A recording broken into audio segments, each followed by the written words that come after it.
Good afternoon and welcome back. This is our second day of our workshop, and I'm so excited to welcome you back. My name is Ariana Alexis Anderson.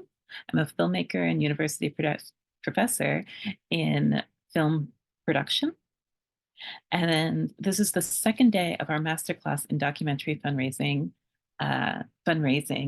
for filmmaking, not just documentary. We'll talk about 7 types of fundraising today. We'll go for about 3 hours, which is the same amount of time that we chatted yesterday. And I am very excited to welcome back Joanne Butcher, our facilitator and host. Hello, everyone. So Connor and Mike, you get the gold star for being on time. Hello. Good to see you. Good to see you. The others, back. no doubt, will trickle in. I just realized, though, right as we were ready to start, that there was something that I wanted to find. So this morning, I sent out an email just talking about how an example of somebody who has used what I talk about, the funding mix. Did you see this email by any chance that I sent out? Yes, I saw it, but you have to be subscribed to Washington Post to read it. Oh, really? Oh, okay.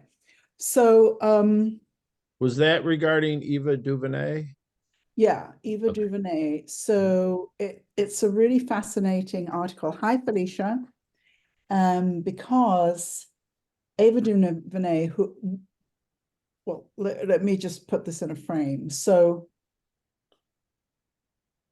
one of the things that I think that when you go out there and find information that it's not helpful is that nobody ever makes the distinction. Is this your first feature film? Is it your second feature film? Is it your 10th feature film? Is it your 20th feature film, right? And to me, all of those are different. The way that you raise money for your first film is not going to be the way you raise money for your 10th film.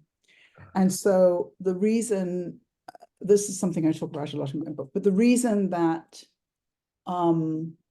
so many filmmakers have the wrong information is because by the time anybody gets around to talking to somebody who is actually raising money, which is a very rare thing, there's almost nobody ever interviews producers who are raising money. They interview actors first, and they interview directors way down the list, and producers never get interviewed. So it's very rare to hear information about a producer who actually raises money. Hi, Mark. And so this article is about a very, very, very experienced producer, and it mentions in the article that, in fact, Ava DuVernay has already made a $100 million movie for Disney, right? So she's like off in the stratosphere, And so what happens is, hi, Robert, is that filmmakers read about somebody like Ava DuVernay, and then they think that they're supposed to do what Ava DuVernay is doing. But it's just not a possibility. This article is really nice because it talks about different stages in her career.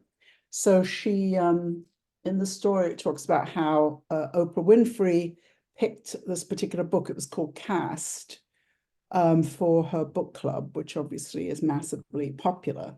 And she kept prodding Ava DuVernay to read the book, but it's a big, thick book. It's 469 pages. And finally, Ava DuVernay read it and was shocked to find out that it had not been optioned. But apparently it was a lot of people have said it's a book that could not be possibly made into a film. And the book was called Cast. The film is called Origin, and it's coming out soon, I believe. And it looks at, three, now I'm not going to remember what the first one was. Well, the second one is American slavery. And then the third one is the caste system in India. So it's systems that keep people in inferior places. And so the budget for the film is $38 million. And she did not think that there would be money out there in the studio system to make a film like this, which would be a film that she felt a lot of people would really want to see and would be very interested in. But it's just not, you know, it's not something that has a commercial appeal in the sense that the studios are interested. So in the article, it talks about how she went first to Darren Walker, who's somebody I admire very, very much. He's the executive director of the Ford Foundation, the Ford Foundation. And it says in there the amount of money that they have, but it's billion with a B. So she went to Darren Walker, and Darren Walker put $10 million into the film. And then she went to various philanthropists and other foundations and raised the money exactly in the way that we're talking about here, what I call the documentary funding mix, but which can be applied in Ava DuVernay's case to fiction films. It's just that it works when it's a fiction film that is very much a social issue, cause kind of thing, which is what a documentary usually is. So I just I sent that article out because I thought it was just so interesting. It's so rare to ever be able to get to read about how a producer raises the money to make a film, and this goes into it quite some detail. This particular individual, that particular individual, this particular foundation, that particular, you know. So let me put the thing in the chat again for people who just got here. So yeah, I thought that was really inspiring. And as I said, in this case, it wasn't a documentary. And another thing I thought would be fun to do before we started, I would like to show you the work of a couple of my more advanced clients. So again, I don't want to make the mistake of you thinking, oh, well, this is the way that they raise money, so this is the way I'm going to do it. Because if you're on your first film, it's not going to be that way. So, but I just thought it would be fun to show you. So I'm going to share my screen. Oh, Jamila. Hi, Yeah. Jamila. Hi, how are you? So, you know, Ava, this was the week that she was doing the New York theatrical release. Oh, okay. Yeah, so I just saw it. It's a good film. I had to watch it 2 times in order to figure out what she was doing. So because you're the it girl doesn't necessarily mean that all the films are great. I think she did a good job. The third issue, she was trying to address the Holocaust. Okay. That was the third one. It's not really a story of Cass, but the story of the journey of Wilkinson, Who wrote the book? wrote the book, you know, her interracial marriage, losing her husband. Yeah, my point is none of that. It's not what the film is about, the quality of the film, none of that. It's the fact that it's She got the money. you almost never find anything written about how somebody put the money together to make a film. Right. And it not only addresses this film, it addresses another film that she made where she was earlier in her career raising $1 million. Tells that story, some of that story. So it's really rare to see it. But I'm not talking about the film particularly. All right, let me show you. I'm going to share my screen. There we go. All right, so this is my client. Ariana knows my client, Thomas Allen Harris. So when we were working on this particular project, Family Pictures USA, we actually he started out making kind of the first episode and he made a half-hour episode, and it was really amazing. He had a meeting one day with ITVS, which was one of the funders, and a couple of other funders, and they looked at the first half-hour cut, and they sent him away to make a 60-minute version. And this went back and forth over a year, 60 minutes, 30 minutes, 60 minutes, 30 minutes. It was just, it ended up being a 60-minute show. And so what it is that Thomas, over the years, has created a technology, I would call it, where you bring together a group of people and ask everybody to bring a family photo. And then, as you see here, here's Thomas and one of the participants, and then she's showing a photo, a family photo. So you bring a family photo. It could be you as a kid, it could be your parents, it could be your great-grandparents, you know, and then you tell the story of the photo. And in the group that you're in, when I saw it, I was at the Oakland Film Festival, and the event was funded by the Center for Asian American Media. So we had a lot of African Americans in the festival, at the event, and we had a lot of Asian Americans at the event. And we saw photographs of, I remember this child in a very elaborate kind of Chinese traditional outfit. And I took a picture of my favorite picture of my father and uncles. I told a story about them. And so it's just sharing photos. But what happens is that everybody in the group who shares their family photos ends up feeling incredibly connected. And it's like this moment that we used to do that tends not to happen so much anymore, where you'd get out the family photo album and go through the photos. And in this case, it's the people who are not family, but they start to feel like family as a result of looking at the photographs. So we raised money from ITVS. Thomas has several films funded by ITVS and several foundations. And then eventually the Corporation for Public Broadcasting came in at $600,000, very, very rare for CPB to fund an independent filmmaker.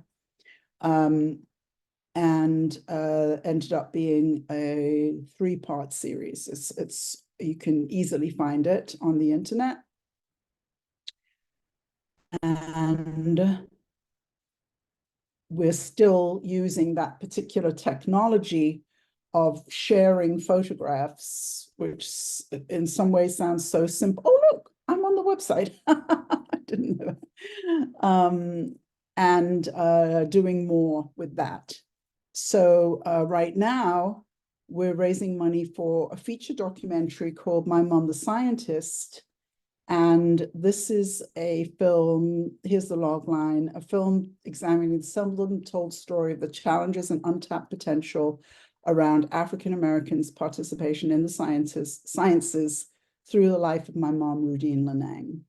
And so it's really about African Americans in science. And what we learned as a result of our research was that 30 years ago, Thomas made his very first documentary, which was made for a local PBS station. It was called Crisis, Who Will Do Science? And it was about the shockingly low numbers of African Americans in science. Well, we learned that 30 years later, the show is exactly 30 years old, there are actually fewer African American PhDs than there were 30 years ago, which is just astounding thing to realize. So the film is really looking at his mother's journey as a scientist. She became a chemistry professor. Thomas went to Yale into medical school, but left. And so sort of asked questions like, why didn't I stay in science? What were the factors that pulled me away? And then looking also at images of scientists and so on. So we just passed the $1 million mark in fundraising for this documentary. And we have a grant for $3.3 million going into the National Science Foundation in January. And that's actually not for the film. That grant is for a series that was growing out of the documentary, which is going to be called Scientists in the Family. And we're going to do these photo events around the country and ask people to bring their photos of the scientist in their family. And part of it is to elevate the image of scientists and show that scientists are every race, gender, you know, and doing all kinds of work, and that they've historically been scientists. And we're just trying to elevate the image of the scientist. So that's Thomas. So Andrea, oh, I wanted to show you this from the first page. Okay, Andrea Kalin is another client of mine. She's got several projects going at the same time. The woman never sleeps, as far as I can tell. And she came across this case. She's a Washington, D.C. filmmaker. And she came across this lawyer, Heather, I've forgotten her last name now, and who is a very, very, very liberal public defender. And she spent her entire career defending the poorest of the poor, you know, immigrants, people with no money, all of that. And she was asked to defend 2 January 6th rioters. And at first she said, absolutely not. You know? And then she realized that, you know, they hadn't committed any violent crimes. They had gone onto the property, and she decided, and they have no money. So she decided that she would defend them. And this is her pitch deck.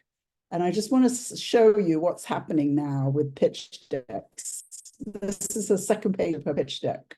Okay, here's a log line. What happens when a left-wing DC public defender represents right-wing members of the January 6th mob? With humanity and at times comic relief, a capital case takes on America's epidemic of hatred and misinformation while showing how to restore trust and civil discourse one relationship at a time. And then look, we click on here and we go to the sizzle reel. I'm not sure how well this will show on Zoom, but now we click on and we have our 4.5 minute sizzle. You posted immediately that day. We went in, it made things worse. Yes. 10 days later, you were arrested. You told the FBI that you didn't do any acts of violence, you didn't do any acts of vandalism, but that going in was stupid. Yeah, That was your statement to the FBI. it really was stupid though. I should have known better, but. Okay, All right. Good luck. Okay? thank you. I appreciate it. I'm a little bit nervous. Too. Can't believe after all these years, I still get nervous. No matter what happens, just know I appreciate everything that you've done so much. Is my lipstick smeared? No, it's beautiful. All right. It is beautiful. Not trying to be funny, but it's beautiful inside too.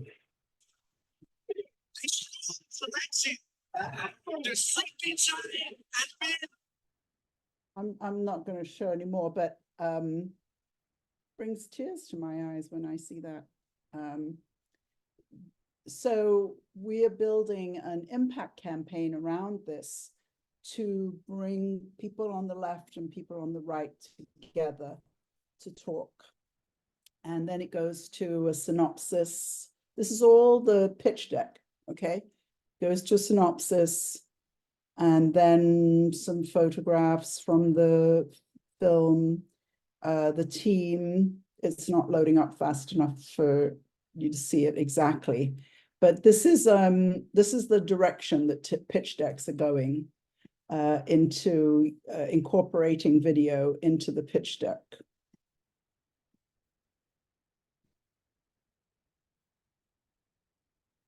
And here's the project timeline. I brought on this friend of mine, Janice Engel. She's a very, very well-known documentary filmmaker. She made a fantastic film called Raise Hell, The Life and Times of Molly Ivins. If ever you want to see phenomenally well edited film and well told story. That's a great film. Raise Hell: The Life and Times of Molly Ivins. You can click on here and read the letter of support. So it's really using graphic tools that we easily have at our disposal to make a pitch deck more alive and more visually attractive. So I thought you would like to see that. We're raising 175,000 to finish that film. It's actually a short in one phase, although I did get Andrea to agree to raise the money to turn it into a feature film because so many broadcast companies want to show the film all around the world. She was really surprised when she pitched it at Hot Docs, which is a big documentary event. She was pitching to 29 different broadcasters. And she took the short, and I only had one session with her before she went to Hot Docs, and I persuaded her to also pitch a feature. And it turns out that all these companies, Japan, Italy, everyone wants the film, but they would have to have it as a feature. So we're raising the money to finish the short, finish the feature, and then also to raise another about $150,000 for impact, because I brought in another funder, which is actually I can't remember the name, but they've got a long name. And they are people who are professional conflict resolution people. And they actually advised us that to be able to have the kind of conversation that we want to have between people on the left and people on the right, we may very well need security at the events. Can you imagine? So that's where we are. So anyway, those are my two clients who, Andrea's on her 13th feature film. Thomas is on his, I don't know what feature film and a series. And, so they are filmmakers who are far along in their careers. But that's where you can aim to get to one day as well. And they are excellent fundraisers, and still, they were able to learn a lot, from me, and like Andrea taking her film up a few levels by adding this, super producer Janice Eggengal to the project, and accessing new funding and things like that. And she doesn't have such a strength in the arena of major donors, but I helped her start building that. Thomas has a lot of experience working with major donors, high net worth individuals. He made a film called Through a Lens Darkly, which looks at the history of African-American photography, and really tapped into a number of art collectors, and so art collectors think it's totally normal to invest in art, in significant numbers. And then he was able to bring them onto the film about photographs, and now they continue supporting him with his following films. So I hope you enjoyed that. What did you think? Nice, huh? Andrea's is really good, but that's definitely the way pitch decks are going, towards using video in the pitch decks. All right, so Joanne, before I forget, could I just throw out a comment? yeah. I live here in Albany, which is also known as Tech Valley. So I've done early on, just in speaking with professors in the area about STEM and scientists. It's just a big part of the President Obama was here 3 times, because this is nanotech. There's no other place in the world where this is going on. They stole it from Sematech from Austin, Texas. And so here in Dresden, science is a big part. They located here because of all the colleges here. So if there's anything I could do to connect the filmmakers on that scientist documentary, that's just a big part of Fantastic. Fantastic. Wow, what a gem that I didn't know about. I don't know anything about science, right? I know nothing. And so as always, when I'm working on a film, it's like I get to learn all this stuff that I didn't know. So I've learned a lot of nice things from history and but yeah, I did not know that Albany and was a center of nanotechnology. I'm sure we don't have anyone representing nanotechnology yet, but we have plenty space in the series, right? In Scientists in the Family, we have plenty space to, it could be a series that goes on year after year, for all I know, you know, so. So you have Rensselaer Polytech here, you've got UAlbany, and then you've got this plant they built in Saratoga called Luther Forest, and then over in Utica, they've got the Utica Tech School, but the governor needed to spread this out. So it's all part of the area. It's billions of dollars of investment. Amazing, amazing. And I don't know anything about nanotechnology at all. Sounds like a movie. So I just want to say I've recently clarified the mission of my organization. It's taken me years to get settled on this.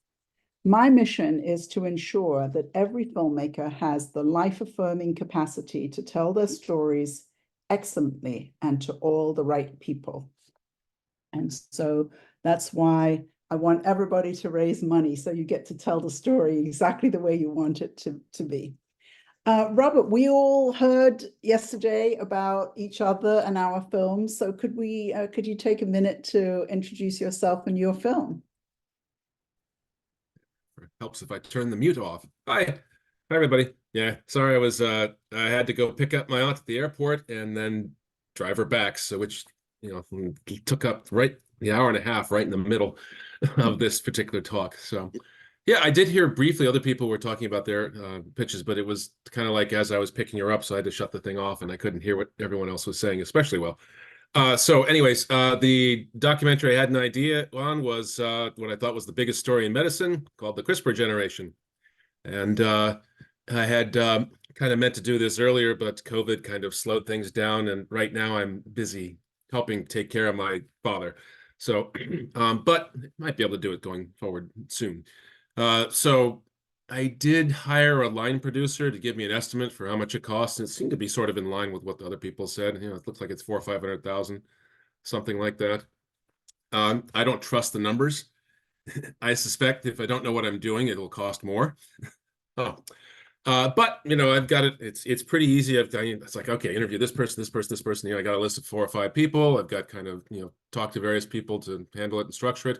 The first CRISPR therapy in the United States just got approved last week, a week ago today. So that's for sickle cell disease. Oh, that's the sickle cell one. Yeah. Yep. Yeah. And there's more coming. So actually if it was just a cure for one disease, that'd be, that's kind of so-so. It's kind of it's great for the people who get the cure. But since this has the potential for thousands, maybe hundreds of thousands of different diseases, this is a really big story. The future of medicine is kind of all of this. So that's what I thought.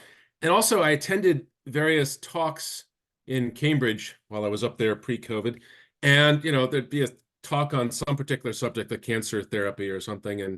And some, it would get lightly attended. But if there was a talk on CRISPR, boom, standing room only, huge audiences. So I'm looking at that thinking, all right, we have something where there's a market for this. So that's it. Those are the first 2 things. But then there's the question of how to actually raise any money to get it done. So, and that's why I'm listening to you today. That makes sense? Great. A few weeks ago on 60 Minutes, they did a follow-up on the young woman who was the first person. Veronica Gray, yes. Veronica Gray. And she's fine. I mean, one of my clients has sickle cell, so I know what it does to her body. And her first short film was about her friend who died of sickle cell. I think even with blood transfusions, life expectancy is in the 40s. It's horrible. Yeah, and my client is about 40 now. But to see Veronica Gray from where she was to today as this sort of like athletic young woman doing whatever she wants to do. Yeah. Whereas like my client is just be very close to a hospital, to an oxygen, all of this stuff all the time. the pain and all of that. Yeah, So the pain it's is just it's just dreadful. miraculous. It's And miraculous. there's one of the fellows working in this field said there's 100,000 different diseases where we know what causes the defect. We know what the defect is. And Yeah. so there's potential yeah. targets for 100,000, which is kind of mind-boggling because it, But, you know, but the which reason ones do I you pick brought it first? up, the reason I sorry? brought it up was because that time, that's follow-up that was Mhm. just, it was a month ago, maybe. Yeah, that 6 sounds months about right. ago. I can't find it. I can't, because I wanted to send it to Thomas. Because one of the things that was interesting to me was that Veronica Gray is African American and sickle cell is particularly impacts people of African descent. Yeah, mostly All Black the and South Indian. scientists, Yeah. all the scientists in the story were white men. It was just exactly, you know, what we're doing in our movie. You know, it's a different take on the topic, but it was just interesting. The woman who won the person who won the two ladies won the Nobel Prize, and they're actually well, they're women, of course. So one's French and one's American.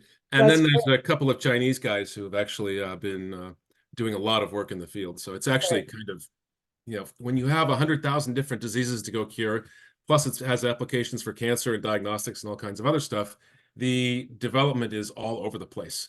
Well, It's all this over the is the world. point, is it has to be, you know, everybody has to be involved, you know. But the thing in that show that really blew my mind was when they showed a microscopic look at her blood, and there's no sickle cells anymore. They've all gone. It's just, Wow. it's just amazing. That All could right. be a little bit staged. They should have gotten rid of a lot of them, but not necessarily all of them. So, okay. Well, the slide they showed us. Okay. But it makes sense. What I've heard is that all you need is like 20% or something like that of normal cells. If you could revert 20% to normal, that's enough for Wow. a person to be healthy. So if they get more than that, great. Great.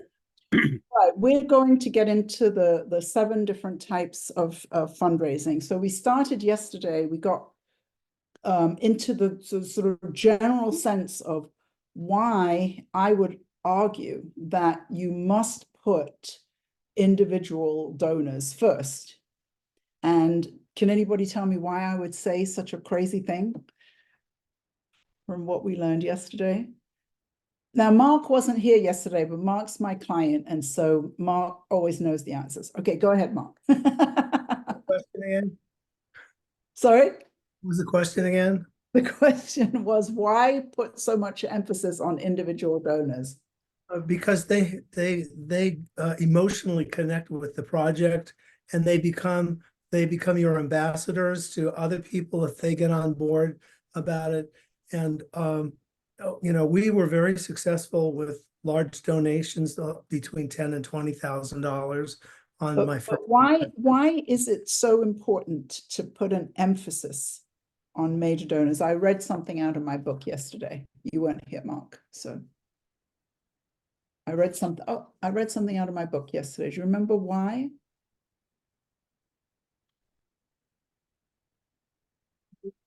Well, I read out that in 2022, Americans gave $499.33 billion. Wow. To charitable causes. And in 2021, they gave 326.87 billion. When did COVID start? Was it 20 or 21? 19. 19. Oh yeah, COVID-19, right. So, but anyway, the difference between 326 billion and 499 billion is a lot. So it's growing, you know, but it represents 67% of total giving. So the reason that I always want to put individual donors first is because it's always going to be the most money. And that's just the way it is. It's always going to be the most money.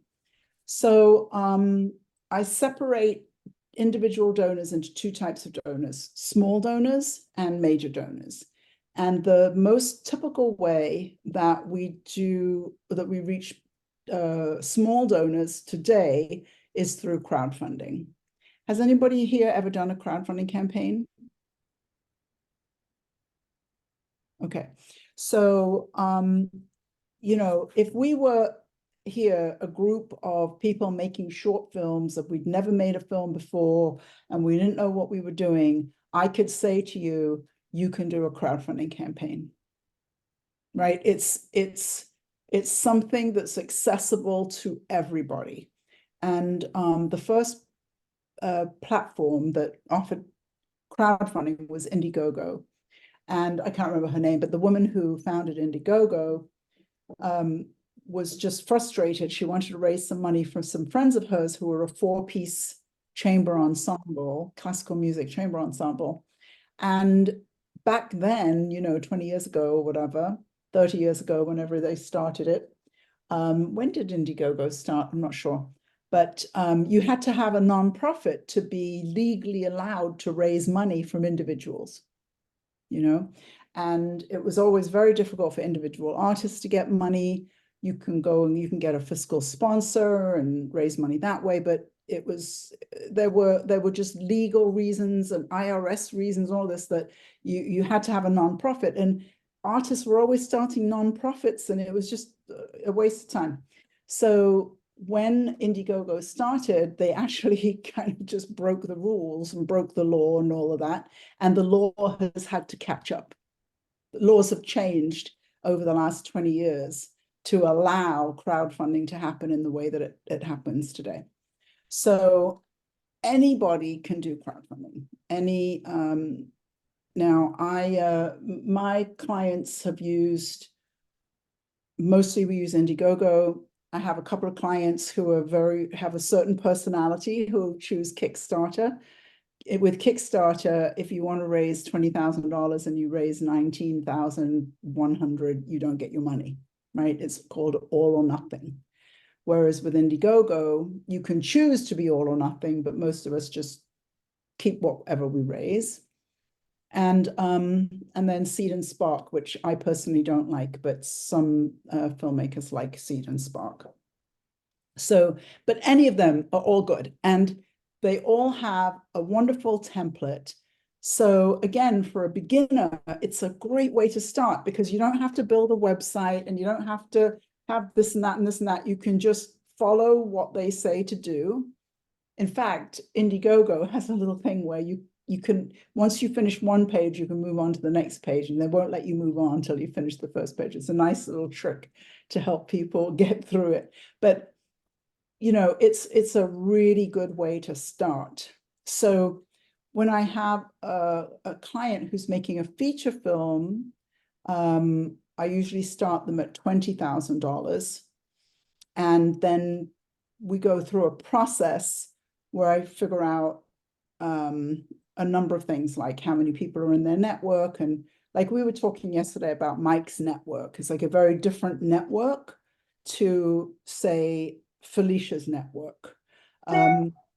So every network is different. And in the fundraising world, we call that your fundraising capacity.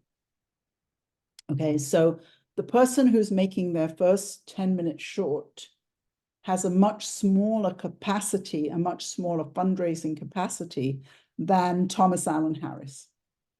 Okay. Over time, you grow your network and you grow your fundraising capacity. And I would argue that your film is what grows your fundraising capacity. Because when you have your film to talk about with people, you can meet more people. You have something of interest to talk to people about. And I always make the joke, you're in Starbucks and you're waiting for coffee and you talk to the person next to you in line, and say, oh, what do you do? Well, I'm making a film about CRISPR, and some people are going to go, oh, okay, well, I'm late for my job, and some people are going to go, really? What's that about? Tell me more. So you can use your film to actually broaden your network. So the better that you can pitch your film, the better you can talk about it. So crowdfunding, and I was just talking about this, I had a meeting beforehand, and I was saying, it's a really great beginner fundraising step, because you have to write about this much and you make a little video and you have to practice your pitch and you have to talk to people. So it's a great way to start fundraising. You know, and so whenever my clients actually, when they start with me and they agree to do a crowdfunding campaign, it's always a nice way to start because it's not too daunting and it's really good practice and you end up with money in the bank. So I feel as though there are lots and lots and lots and lots of positives about crowdfunding. It gets you, oh, thank you, Ariana put it, that Indiegogo was started in 2007, so it's been around for what, 16 years. Okay. Danae Ringelman, she's the one who I've heard talk. So so I'm collecting all of the myths of fundraising that everybody is so freely sharing with me. They're all going to end up in my next book. I Need Wealthier Friends. That's a really great myth of fundraising. And what I talked about yesterday was I've never known anybody wealthy. I've never, I use excellent projects to raise money. It's the excellent project that will give you access to the wealthier people. Does that make sense to you? If you're wandering around the world saying, oh, I want to meet wealthy people, I want to meet wealthy people, are you going to meet wealthy people? If you wander around the world and say, I'm making a documentary about the Bonaventure School and the college athletics program that took this tiny school to the nationals, now you're going to start meeting people.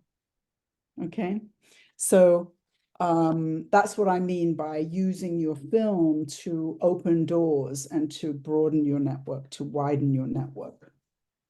So anyway, I would highly recommend that everybody starts with a crowdfunding campaign. I had one client and he did a crowdfunding campaign and he texted me the other day. He said, Joanne, I'm in London.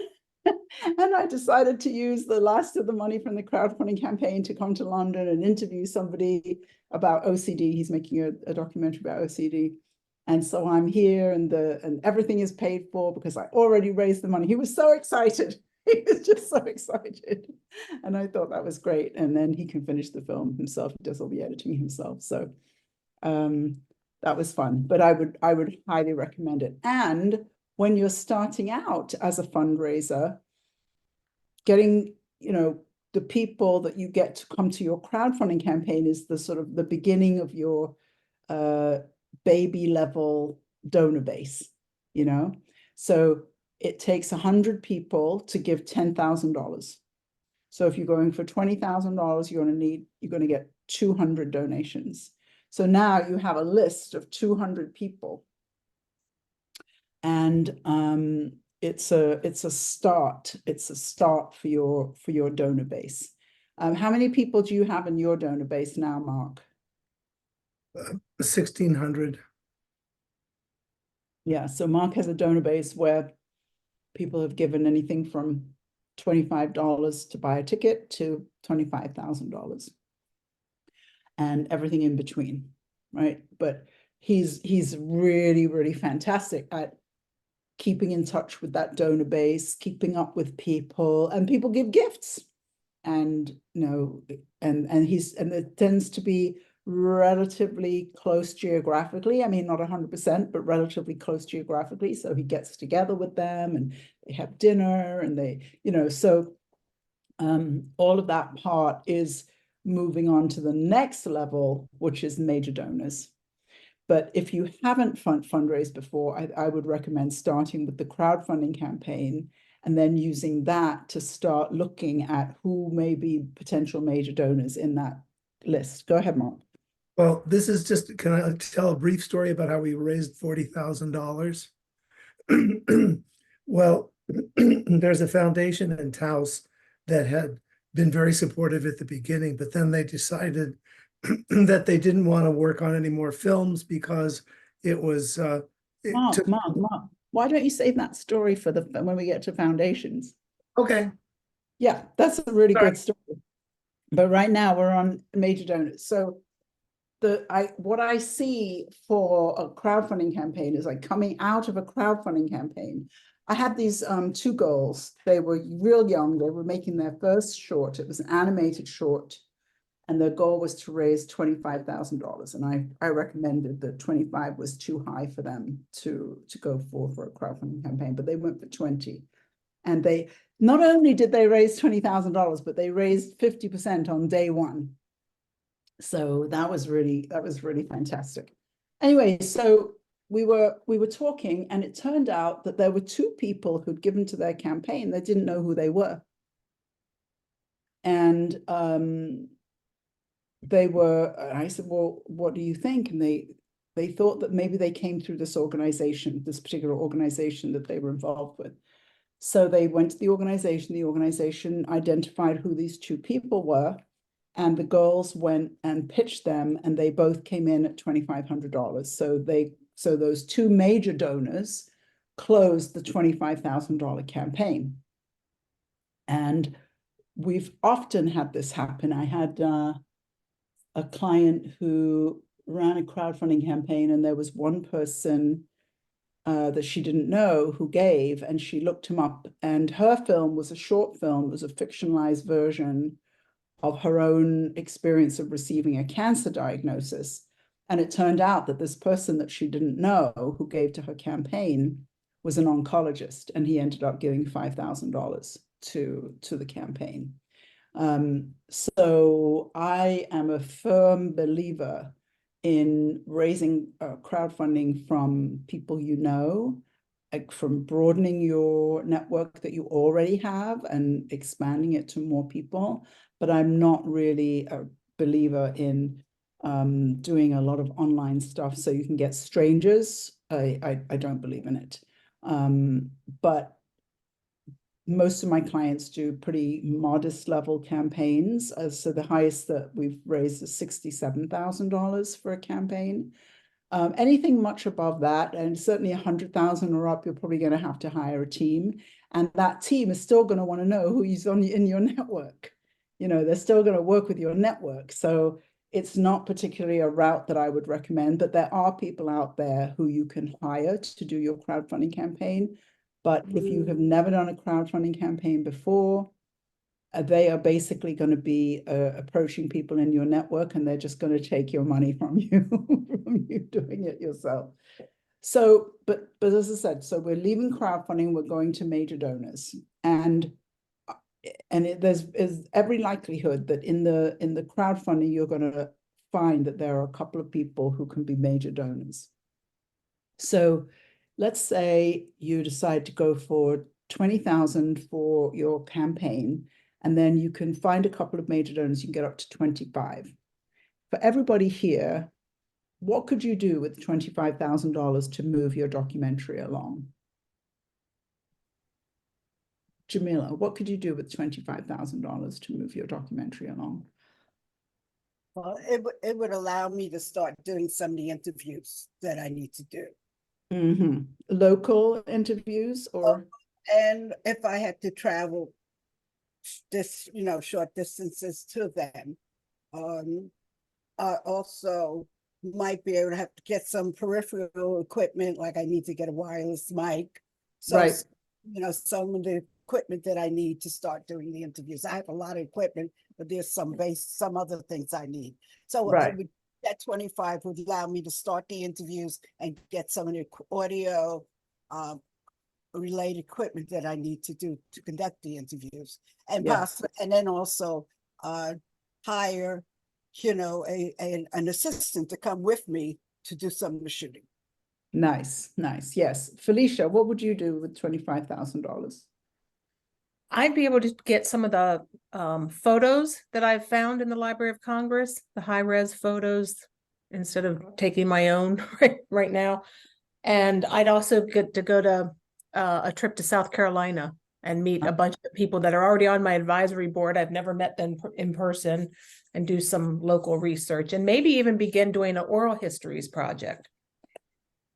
Nice. Very nice. Okay, Robert, what would you do with your 25,000? I don't know. It seems like such a small amount. I don't know. I suppose you could, I don't know what, hire, pay a retainer for a director. I might be able to interview one person, two people. I don't know. Seems like you couldn't do a whole lot, but maybe a little bit. So it Okay, also Mark, seems like the whole crowdfunding seems pretty small stuff. I mean, if 67,000 is the most that's ever been raised. No. That's the most my clients have raised Okay. because I teach a very low key methodology. Yeah. That there are people out there raising millions of dollars in crowdfunding. I haven't done that, so I'm not going to claim that I have done it. Okay. Mark, what would you do with 25,000? 25,000 would be really helpful right now. First of all, I would fine tune and refine our sizzle reel, our presentation reel. And I would have my assistant editor do a complete assembly, first rough assembly of the film. And I could probably get in about 3 days of interviews. Okay, great. Connor, can you speak? We haven't heard from you today. Oh, there you are. Yes. Yeah. What would you do? I would further my development and packaging, you know, get budget scheduled together, you know, interview some directors, DPs, you know, more pre-production stuff, I think. Okay, and Mike, what would you do with $25,000? I would take the 57 interviews I've got in the can. I'd edit a smoke and sizzle reel. I'd probably want to hire someone like you before I go to Adidas, and just and see if I get one of my friends to host a fundraising party. Yeah, I don't think you need your $25,000 to get one of your friends to host a fundraising party. I would spend it elsewhere.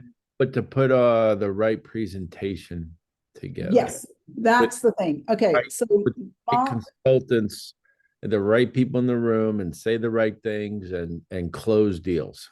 yes, the way I would really recommend that you spend your $25,000 is to get something to show, right? So, you know, I can understand, Connor, you're talking about interviewing people, or I think Robert said that as well, you know, or gathering this and that, but to get something to show is going to take you to the next level in the fundraising. And 25,000 is relatively early in the process to have something to show. But if you, like Jamila already has some interviews, I think, right? You already have some interviews or no? I have performance footage. Right. So what I start getting is the interviews. Right. So you could, you know, I just showed you Andrea Kalin, a little bit of her sizzle, but her sizzle, that's a very nicely edited piece, but it's 4.5 minutes, you know? So to get something that's 3, 4, 5 minutes, you know, that you can show people is really a big step. So I would use the $25,000 to make sure that I had something to show of my film that I'm working on.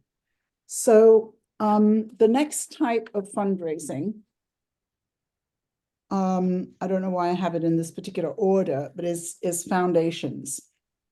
Now, it's a really important thing to talk about with foundations, which is that, not foundations, with documentaries, is that they are funded in 4 parts. So the first part is research and development. The second part is production. The third part is post-production. And the fourth part is impact and distribution. Okay. So when what Felicia said, I would say, is her film is the earliest stage of research and development. Now, the problem is, if you are a first-time filmmaker, it's unlikely that any funder is going to give you research and development money. Why? A track record. Right, but what does that add up to? Why does that matter? I mean, these all sound like great films, right? Felicia's film sounds great. So why don't we want to give her the money? The thing is that most funders that want to put their money into a project want to see a finished project. And you cannot show somebody that you can finish a film when you've never made a feature film before. So right now, when I was saying with Thomas's current film, which is, I don't even know what number it is, but let's call it 8, his 8th feature. The funders now, really, this was the first time that we really got research and development money. We really got research and development money, probably $300,000 or $400,000 for R&D on that film. But, you know, nobody's going to question that Thomas is going to finish his film, you know? So it's the hardest, but as you move forward in your career, that will happen. And it just happened to Thomas only 25 years later, you know what I mean? When you are looking to fund research and development, what really works with foundations, and then you'll see later with grants, but is to get funding for this really specific thing. So Felicia's topic, which deals with a civil rights issue, it's a story that we don't know, it's her family, so she knows, and she can bring this story to the public eye, then foundations probably I wouldn't necessarily think would be good, but grants we'll get to grants next. But you might find a foundation that would fund creating an oral history or creating a family history, or there might be a foundation out there that would do something like that. The second phase is production. And again, if you have never made a film before, a foundation is very unlikely to fund your film because they're just not going to believe that you can finish it. You know, there are millions of filmmakers out there talking up a storm about all the films that they're making, and we're never going to see any of them. You know what I mean? So funders are looking to put their money in things that they know are going to work, you know? So production is hard. Now, if you already have, like, who is it told me that I think it was Mike, who has a lot of interviews already, a lot of footage already. Now you're at post-production phase. So for the funder, you're much closer to looking as if you're going to get this film finished, you know? So you start to find the possibility that maybe you can find post-production funding or finishing funds. But I know when I used to read for ITVS, you know, the biggest lesson that I got, this was back in the old days before everything was digital. So I got a big box in the mail, you know, with all these grants of paper. And I had to score them. And this one documentary came in, and to my eye, it looked as though it was finished. You know, it was ready. It had all the credits and everything. It was a black and white documentary about, what's the name of I think it's Folsom Prison. And this documentary filmmaker had in the past made another black and white documentary about the rodeo at that prison. I can't remember, is it Folsom? Anyway, they have a rodeo. It still exists today, probably partly due to the documentary filmmaker. But anyway, so they made this beautiful documentary about the rodeo at this famous prison. And now they had made a second film that was about the same prison. It was also in black and white, and it was about some other aspect of the prison. It was already finished. And I realized, oh, this is what ITVS is going to fund. You know, it looks to us as if that filmmaker doesn't need the money the way we need that money. But to ITVS, it's like, oh, we're betting on something that we know we're going to get our programming on the air, and we don't have a risk involved. You know, there's no risk in funding that project. And with ITVS, you can get up to like $300,000 in finishing funds. So it's some very, very, very serious Oh my gosh, my mom, the scientist, is Thomas's 8th feature.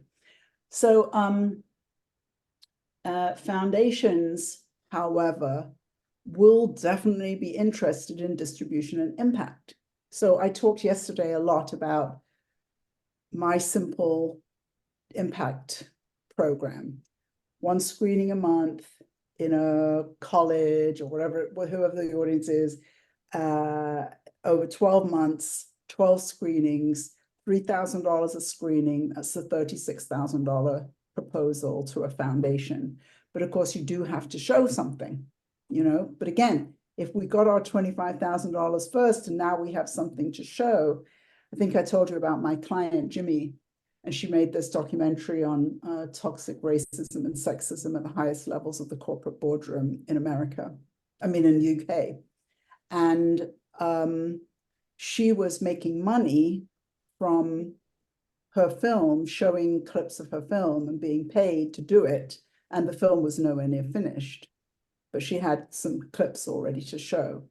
So you can, yeah, Angola, that's it. I never remember the name of Angola Prison Radio. Yes, thank you, Jamila. That's exactly the film. And so if you have a 5 or 10 minute sizzle, then you can use that to show how you would have an impact campaign, even if your film isn't finished. I'm going to mute you, Mark. Foundations are always, you always can search foundations and you can find out what it is exactly they fund. And one of the things that I teach is about saving time. So not spending your whole life writing grants. And so I think it's good to aim to send out like 12 proposals a year. So that would be 1 a month. And I'm just looking for something here and I'm not finding it. Okay, I might find it a different way. So there's an organization called the Foundation Center, or the Foundation Directory, is it called? Foundation Directory Online.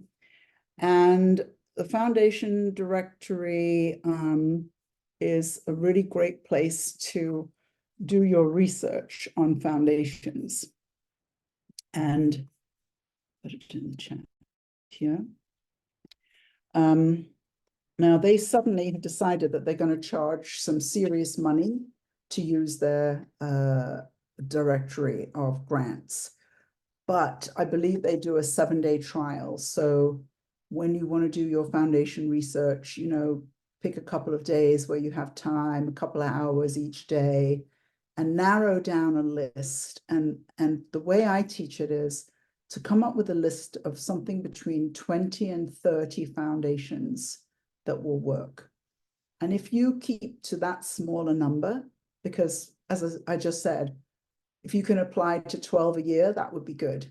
So you don't need more than 20 or 30 foundations to be applying to. You can't do it more than that when you're still on your own and you don't have a team. By the way, both Thomas and Andrea have teams. They're not working alone anymore. They've got to the point where they have people working for them. But when you're still on your own, if you can get a proposal out every month, that's good. You know, 1 grant and 1 foundation, that would be great. So the foundation directory, as I said, has become a little bit expensive. But even if you did pay for it, there's no reason to pay for it for more than a month. I think it's about $60. It might be even more than that, but there is a free trial. So you should be able to come up with your foundation list during that free trial even. So narrow it down, narrow it down, narrow it down, narrow it down. And the other thing that you're doing when you get this very, very small list out of the tens of thousands of foundations is that you're tuning in to the ones that are really perfect. And my philosophy is, don't write a proposal to anyone unless it's perfect, unless it's a perfect match. If it's a kind of, oh, not so bad match, why are you wasting your time? That's the way I see it. It needs to be perfect. If it's not a perfect match, don't bother applying.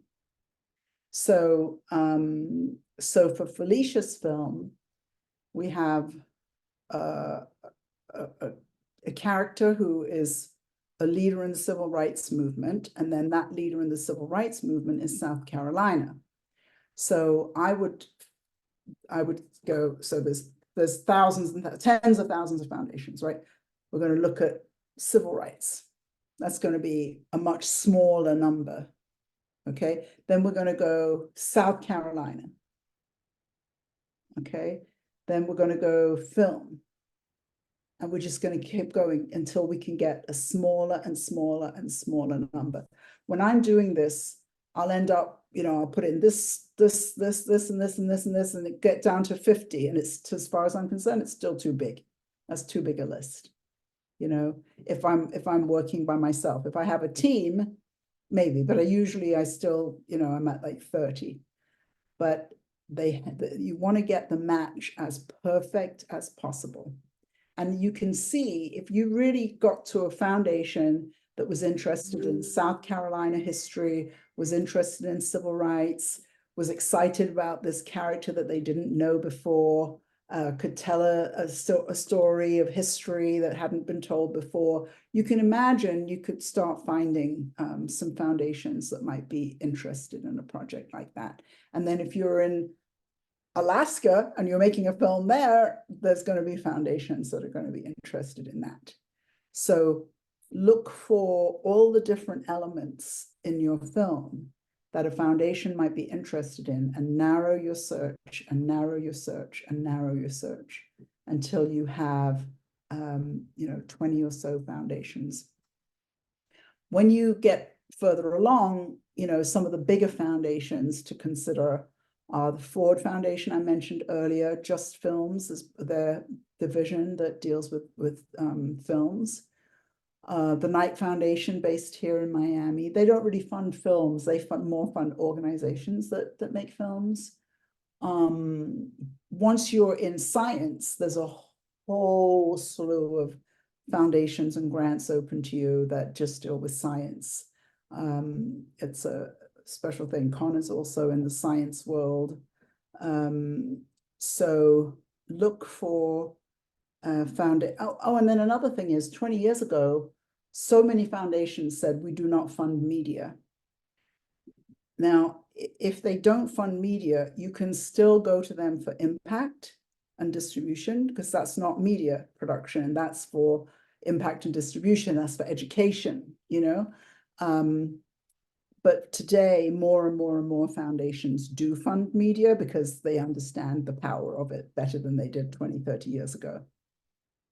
All right. Any questions about foundations?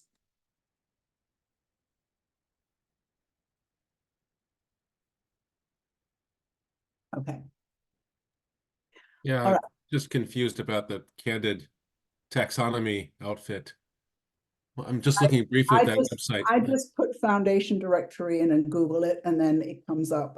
If I go through Candid, I can't find it. So I just call it the foundation directory and I Google that. Does that work? I was just looking at it briefly, and it says things like philanthropy classification system. Yeah, go ahead, Ariana. I just put it up. I put it up because I know that the Foundation Center technically does not exist anymore. They merged Right. with GuideStar and they're now called Candid. So I just put it up there to clarify. I cannot navigate Candid- the site to save my Candid life. is massive in its resources because of this merger. They used to have a physical space that you could go to, literally called the Foundation Center Library, and very much like ITVS, as Joanne described yesterday, the resources, it's endless. I would recommend that you join the mailing list, maybe sign up for a workshop where they go through some of the resources so that's a little bit more manageable, because it's a massive wealth of resources in terms of its literal index of funding available. And just in the way that Joanne described, you'll be able to find, filter, and navigate much more easily once you have kind of forest through the trees perspective I was of looking, the. hey, But how do you if you- add yourself to their mailing But list? Robert, wait, so, but if you Google Foundation Directory or Foundation Center, you'll Mhm. go closer to the way that I think you can find your way, which is where you want to search for foundations that are funding. But I'm not going to go through it in this workshop. It's you know, but if when I go in through Foundation Directory online, I can get there pretty quickly to what I'm looking for. But yes, Ariane is correct. There's a huge wealth of resources, but that's not what I'm interested in right now. I'm interested in a list of foundations. That's it. So I'm going to move on to grants. And so grants can be, one way to think about grants is that there are government grants that are interesting, and then there are film grants, and then there are artist grants. And a lot of times I find that filmmakers, especially documentary filmmakers, will look at documentary grants, but they'll miss out on the other grants. So remind me, everybody, where you are located. Well, Mark is in New Mexico. Jamila, where are you? New York. New York. Great. York. Felicia? Washington, DC. DC, right. Robert? Sorry, had it on mute. Indiana, but I assume the film would be shot, a big chunk of it would be in Massachusetts. Right. Okay. Indiana, go ahead, Mike. Albany, New York. Albany, New York. And Connor? Los Angeles.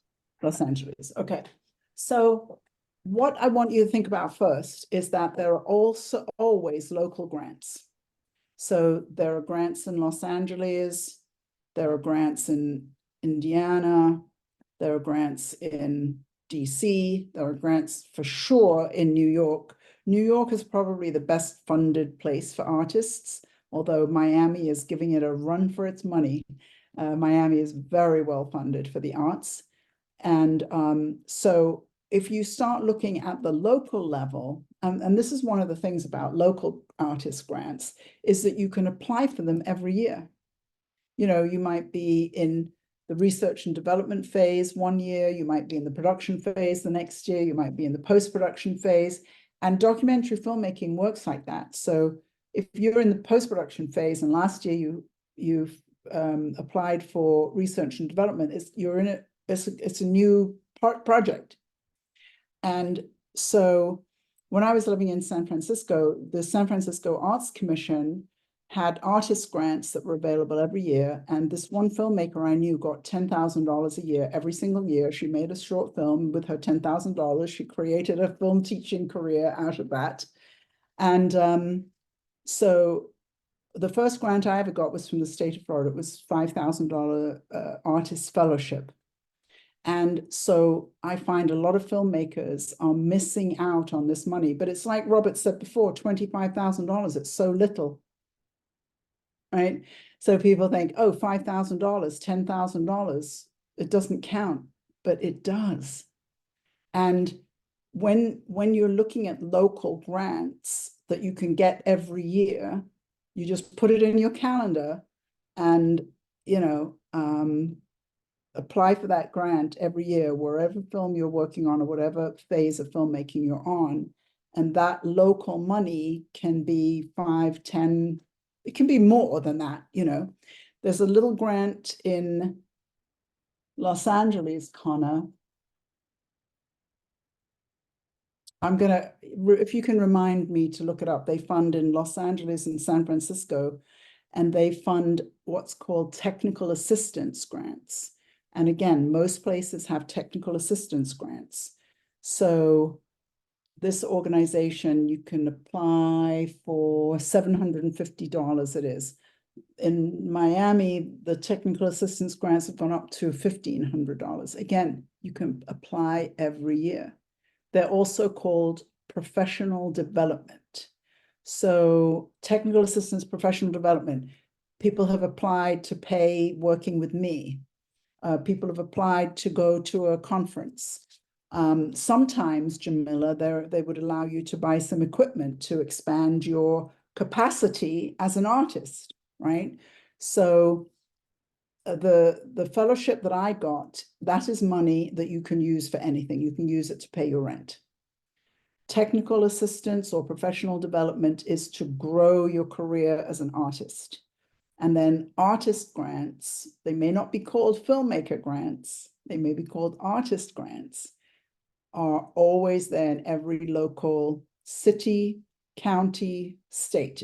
In Miami, we have this, well, I'm not in this, oh yeah, I'm in the city of Miami. So the city of Miami has grants. Miami-Dade County has grants, and the state of Florida has grants. So all of those. Oh, Jamila, you're in Brooklyn, is that right? Did I make that up? No, I'm in the Bronx. Oh, you're in the Bronx. So the Bronx will have grants, and then New York will have grants, okay? The next thing to do is to look at what I call affinity grants. So this is for if you are a Black filmmaker, if you are an LGBT filmmaker, if you're a disabled filmmaker, if you're a filmmaker making a film about science, if you're a filmmaker making a film about history, all of these different, I call it affinities, are another area that you can look for. You can just do a search for grants for Black filmmakers, or you could do a search for, Mark, didn't you do a search one time for Jewish filmmakers and find a whole list, right? It could be music and film, right? So I don't know any other way to call it except affinity. So it's just certain things that might be, that there might be grants out there that come under that heading, you know? Sports would be another one. Music would be one. Science, there's a lot available for science.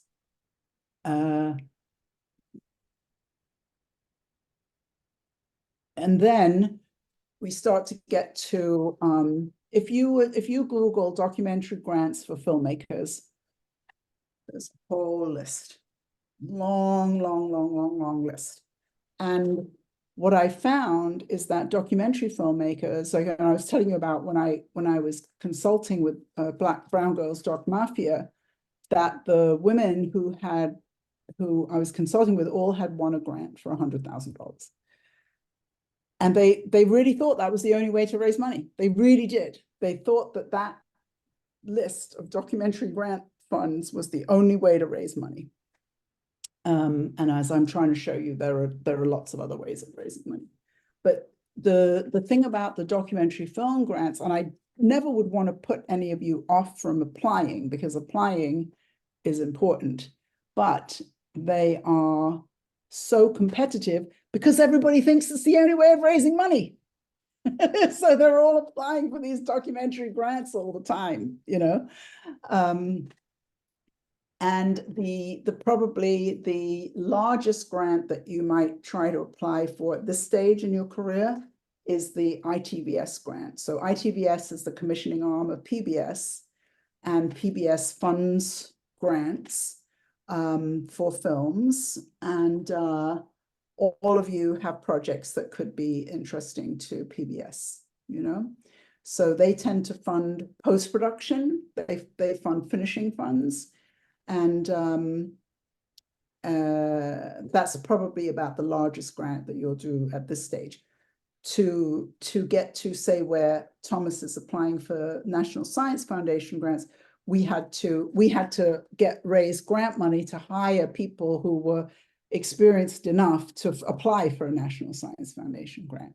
You know, it's not like me and Thomas doing, you know, putting a grant in for $3.3 million. We had to hire serious help along the way.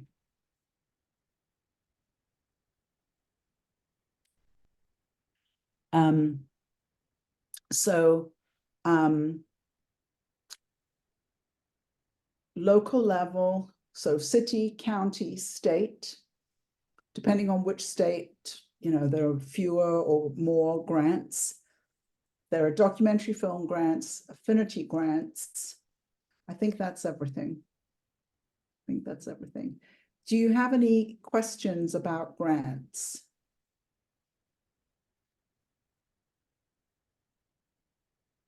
The most important thing, I think, is to build a list of grants and keep it according to deadline so that you can say, okay, it's December. I haven't sent out a grant yet. What am I doing in December? And find whatever's next on the calendar. Okay. So you're going to build yourself a calendar for the year. Joanne, quick question.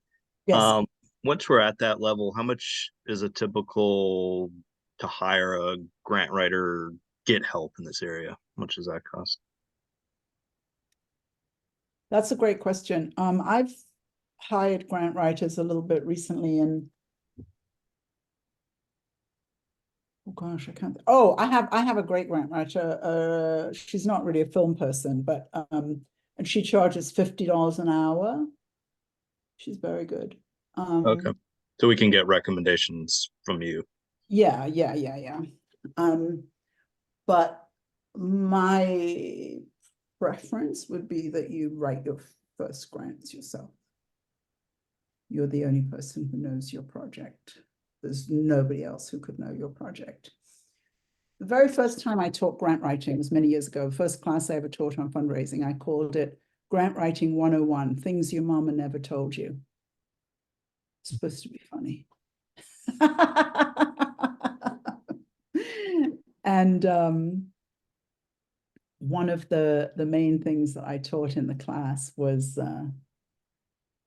what's the secret to grant writing? Answer the questions. People always think that there's something complicated about grant writing. There's something that you have to be a professional to do it. And what I would say is, question 1, name, Joanne Butcher. Question 2, address, Miami.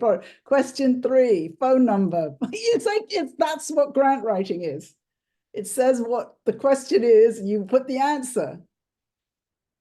And I mean, I know that when I'm working with a client, I can take a grant and exponentially improve it. So it's not that they can't be better, with somebody who has experience or whatever, but it's sort of the way I go back to the idea of the crowdfunding. You have to start somewhere.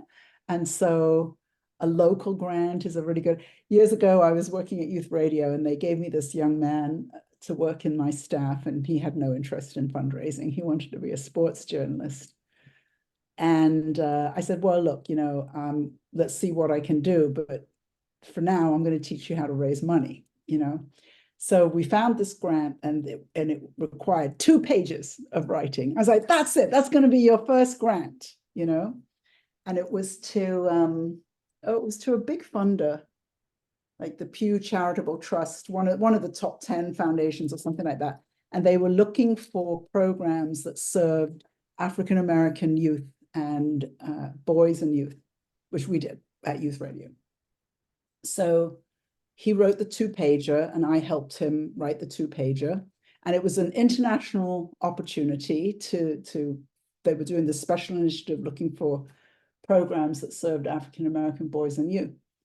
And you could get $10,000. So I was like, great, we're going to have him start with a $10,000 grant, 2 pages, and so that was his first grant. So I had left Youth Radio by the time it came around. So he told me the story, and he said that they were flown out to Philadelphia, if it's Pew, and there were all these people in the room from all over the world who were all there to get their check for $10,000. So they read out all these organizations, and they all got their check for $10,000, and they didn't read out Youth Radio. They didn't read out the grant that we had read. So they didn't know what was going on. And then Pew took them to one side, and they said, we're giving you $100,000. So, youth radio. So we thought it was a $10,000 grant, got $100,000, and he got to write himself a little piece in there where he got to do a sports show. So he got to do his sports journalism as well out of it. So it was really good. Neat story. Yeah. I'm Right. talking excellence. Excellence is what gets money. Excellence. And you know, all those people there got their $10,000. We must have written a really good 2 pages. Wow. All right, so grants, you know, it takes research, it takes time, it takes attention. And as I said, I try to, you know, I always say I spent 7 years in bed, too sick to work. I'm all about efficiency and using as little energy as possible, you know. So I like to pick the biggest grant of the year. Usually it's ITVS. ITVS is a bear. It's like 38, 39 pages. Work for a month on the ITVS proposal, which just happened actually in December, and then cut and paste for the rest of the year. Conserve your energy for better things and just send out a grant every month. And if you can send out 1 grant and 1 foundation a month, you've got a fundraising strategy, a starting fundraising strategy. Okay. All right, I'd like to just take a little break. I've been talking for hours, and ask you to pull up the spreadsheet that you made yesterday, and pull up spreadsheet that you had yesterday, and let's have a look at if you've made changes in the numbers that we put together yesterday, and if you can tell me about them, about the changes that you came up with, or what you're thinking about your, yes, Mark? I wasn't on the call yesterday. Right, but you have yours because we've been working on it for 2 years. Okay. It's your fundraising targets Right. that we've been working on. So Robert, maybe you were not here to do this. So I asked people to make a copy of this spreadsheet, and then they did their own. So have you had a chance to look at it and think about it and think about what the numbers were that we put in yesterday? Can anyone tell me what? I think we were all around about $300,000. Let's start with Mike. Let's start with Mike. Tell me how the fundraising mix looks now on your fundraising targets sheet.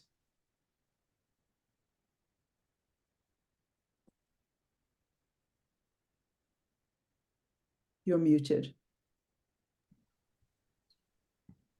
Okay. Well, I initially had started at 350. I did come down to 300,000. We already made the fundraising goal. We're getting there faster. That's it. Love it. I'm listening. I did add the 60 grand in for the impact producing. I actually spoke with an impact producer this morning who's based out of DC. I just got a box of Harry and David pears from the impact producer that I connected with Andrea Kalin. So that was really nice. I gave them all away, but that was really nice. They're called Mocha Media. Mocha Media. Cool stuff. Yeah, and and I'll just digress briefly, but she, we know some of the same people like Show and Tell, and the value of doing conferences and things like that, exhibiting your film. I think you might have alluded to that, but where she did confirm you can make 5,000 at a screening, or you can make 100,000 at a screening, if you have the right film at the right place. So not to rule that out on the back end. So what's funding mix? that stuff, I mean, I four-walled my first documentary. I sold. Right. What's your funding mix for your 300,000? Okay, individual major donors, I have a target of 100,000.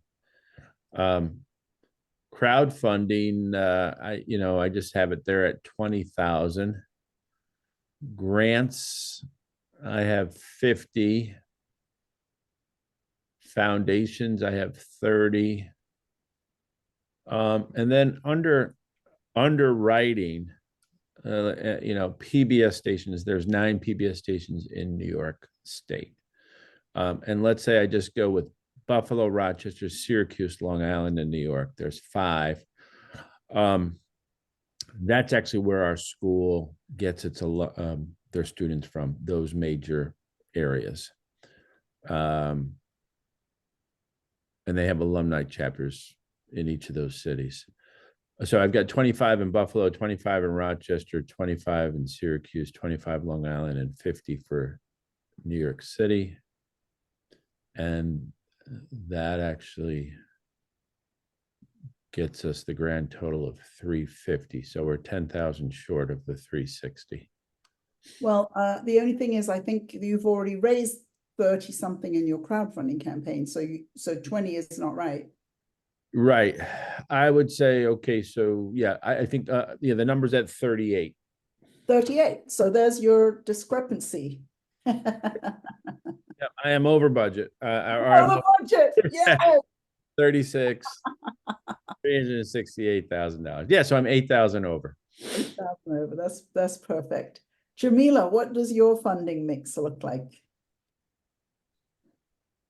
You're muted.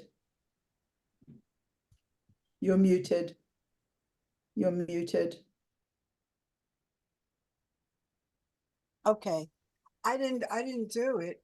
I mean, I would agree to do the 20,000 and the crowdfunding. I do believe I might have one corporate sponsor that Oh. might 50,000 because the drum manufacturer company that works for Drito. Yes. And they said that they would work with me. So they're, they market his drum. They Right. made, so that would be one possible sponsor. Hopefully through crowdfunding, I have to learn how to get these individual donors. Just what? Oh, so, okay. What number do you have in the individual donor number? That might be 20,000. How are you getting to what's your I don't know total? how I would even get them yet. Right now, I don't have any. I'm just asking you to read what's on the. Oh, I didn't. That's why I said I didn't fill out the chart yet. So I'll try to do. Yeah, I didn't do that. I'm just kind of talking off my head. Okay. So I really hadn't thought all that through yet. So All right. I mean, the two I thought was maybe the crowdfunding and a possible corporate sponsor, but I have to think about the other pieces. Okay.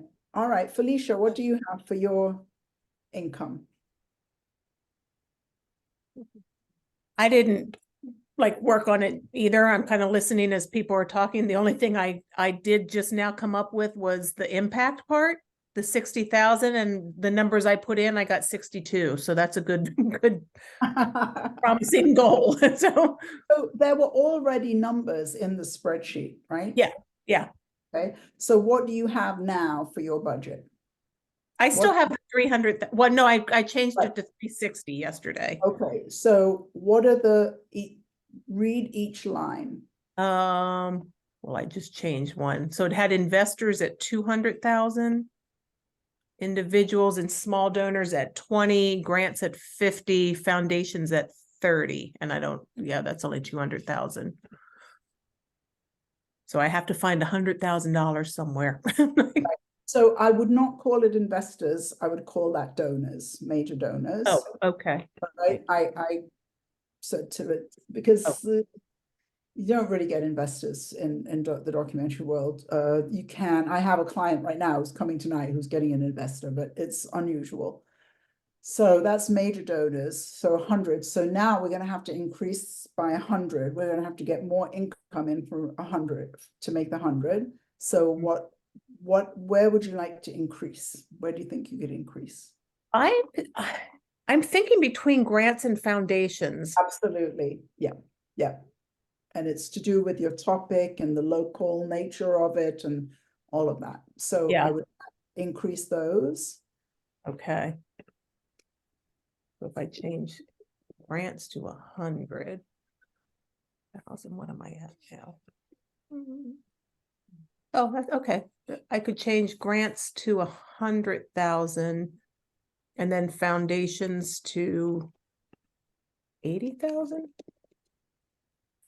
That comes to 300,000. Yeah, and then the 60 next year, like we Yeah. did. Okay, great, excellent. You have a plan. Good. Great. Thank Connor, what do you have in your budget now? Individual major donors, 100,000. Small donors, probably from crowdfunding, 25,000. Grants, 30,000. Foundations, which for me, I think there's going to be a lot of overlap between the major donors and foundations, possibly. So I put 100,000 for foundations as well. And then corporate sponsors, 50,000. And I'm also including 50,000 in debt equity raise, just because I know how to do that so easy and as a what should we call it, contingency. So that total is now what? 350, including the debt raise. Yeah. 300,000 with. I think that given that you are in the world of medical devices, the corporate sponsorship you might be stronger there than most. But that would seem to me a good way to go with your film. Now, I guess, specifically in the science world, it's more in the holistic part, which I do agree there's a lot in that area that I can go towards. Yeah. Yeah. All right, Robert, were you able to do yours?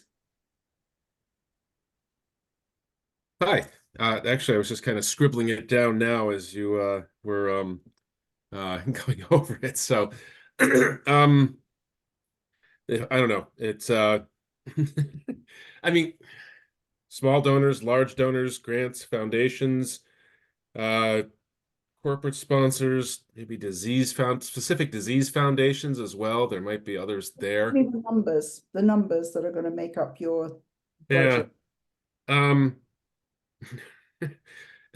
Right now, I'm afraid all those numbers would be zero. I mean, you can say you're going to get something. No. This is a plan. We are making a plan. So what is in the plan? What is it? We're making a What are the plan. numbers Okay. in your plan? All right. Well, you said small donors aren't very much. If we, I never said small donors aren't very much. Excuse me. all right. 20,000 or 25,000 maybe. Okay. Your interpretation is that's not very much. That's Yeah. I would never say such a Sorry. thing. Never. Yeah. Okay. Okay. Well, then, okay, you can assume then. Okay, 20,000 with small donors. Large donors, if we're going to lump in, like, there's a couple Just foundations. Just give me a number. That's individual donors. I'll put 80,000 in then. Okay. Grants, I think I might be able to get some, who knows? Maybe 30,000. Okay. And I suppose there's two other things. One with the rest would be family, friends, and fools. Robert, I'm sorry. I can't let you be spreading this kind of negativity in a fundraising class. The only way to raise money is to be in the positive. And so I'm not going to allow you to get away with this stuff. All I want is, what are the goals that your targets that you're setting in each category? So you now have foundations, which would be very strong for this film. And you have corporate sponsors, and you have grants. No, you already said grants, 30,000, right? Yeah. there's one more thing, and it is good because it's at the end, but it is at the end. It's there's tax credits. There are transferable tax credits, like the Massachusetts state has transferable tax credit equal to about 25% of the cost of making it. So you have to make the whole thing first. You have to spend all the money first, but then you can get a transferable tax credit, which could be up to 25%. I'd assume 20% or something like that. So to use simple numbers, if you spend $500,000, you might get 100,000 back on So that. I wanted everybody to have targets for how they're gonna, what monies they got to aim for to make up the budget of their film. So, Okay. In that case, let's see here. The grants, the foundations, then you're gonna need that. Well, if it was 70,000 in foundations, that's about 200. That gets it close. Okay. mhm. And then the other part is a good indeterminate, but you could And say corporate 300,000. corporate sponsors are also going to be very strong for your film. Mhm. Science It might and- be. Yeah, so there could be some interest that there were in specific disease. There are foundations for specific diseases too. so- Foundations is a different thing, okay? So Okay. foundations is one thing, corporate sponsors is another thing. Okay. So The foundations- the corporate sponsors would be, who would those be? I mean, in the sense that the people trying to commercialize these things tend to be small biotechs. Right. but So there's- would they there's fund something? There's corporate sponsors that are more in a broadly medical field that would be interested. It doesn't have to be the specific thing. Hmm. Okay. Okay. So what we're doing is making the targets. Okay. So Mark, were you able to do this for Man of Many Colors? So something changed with this. I'm just now able to open it up. And I'm sorry, I'm having some trouble with my account. Oh, okay. All right. Well, because we have a small class, I'm trying to do something that's way too complicated really for a workshop like this.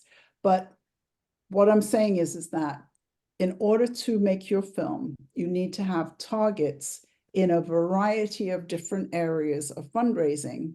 And by aiming to reach those targets, you will reach your goal. It's not going to be, oh, I'm going to write grants every day forever and somehow I'll get my money that way. That's not going to work. My suggestion, if you haven't done fundraising before, start with a crowdfunding campaign, leverage that for early major donors, get to the point where you have something to show of your film, a sizzle, and in the meantime, be applying for the grants, the foundations, the corporate sponsors, and more individual donors to take, and each one will take you to the next level. This is why documentaries take a long time, because you're always going back and forth between the fundraising and the filmmaking. All right, so. I have a question. Yeah, go ahead. Where do you put in the impact? Is that a goal that's on the line or no? In terms of projecting those numbers, because impact, you're not getting money from people, are you? Yes, same fundraising. Yeah. Put it in there as well. Okay, so you add that line. Yeah. So I did some Well- basic numbers real quick. I'll just tell you what I did. Go ahead. I said the individual donors, 50,000, crowdfunding, small donors, 20,000, grants, 70,000, foundations, 50,000, corporate sponsor, 50,000, and the impact, 60,000. That's how I got the 300,000. So the impact is an expense, not an income. So it's not an income. So you don't put that in that way. Well, That's what I was asking you. yes. Okay. The way, when I showed you this document yesterday, I put the 60,000 in the following year. So that you're raising the money this year, and then I put the 60 in the next year to raise once the film for when the film is finished. The truth is you can raise money for impact much earlier than before the film is finished, but just sort of for clarity of mind, I just put it in the following year. But it's an expense, not an income. So then what I did then, because I wasn't sure, I had a second column. So what I did, I adjusted the numbers. So I said, major donors, 60,000, crowdfunding 20,000, grants then was 70,000, my foundation 75,000, and corporate sponsors 75,000. That's how I got the 300,000. Yay, excellent, excellent. Yeah. Okay, great. Thank you. It's a way to have a plan and to know where you're going and what you have to work towards. Now, yesterday I didn't take a break, but today I'm going to take a little break until 3:30. I think we're all in Eastern time zone. Is that right? I'm going to take a little break till 3:30, and then we're going to come back and do the last three, which are special events.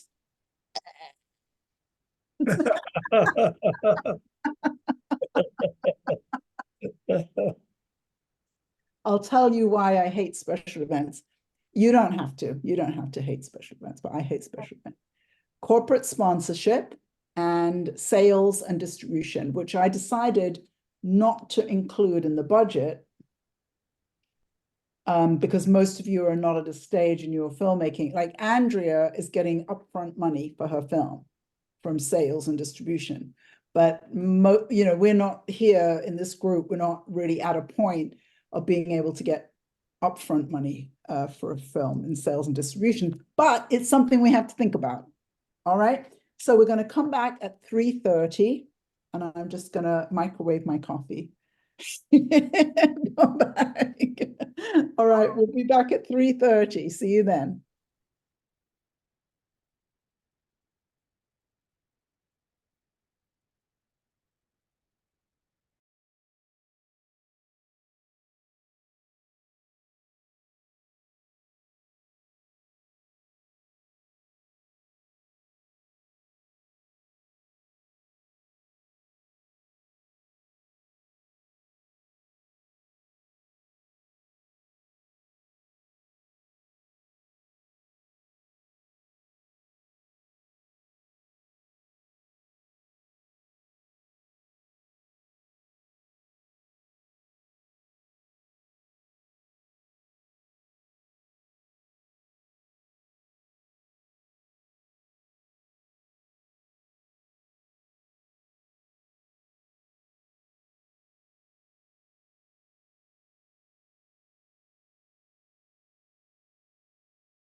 I just had a check of the foundation center and I couldn't even look because it says your account is inactive.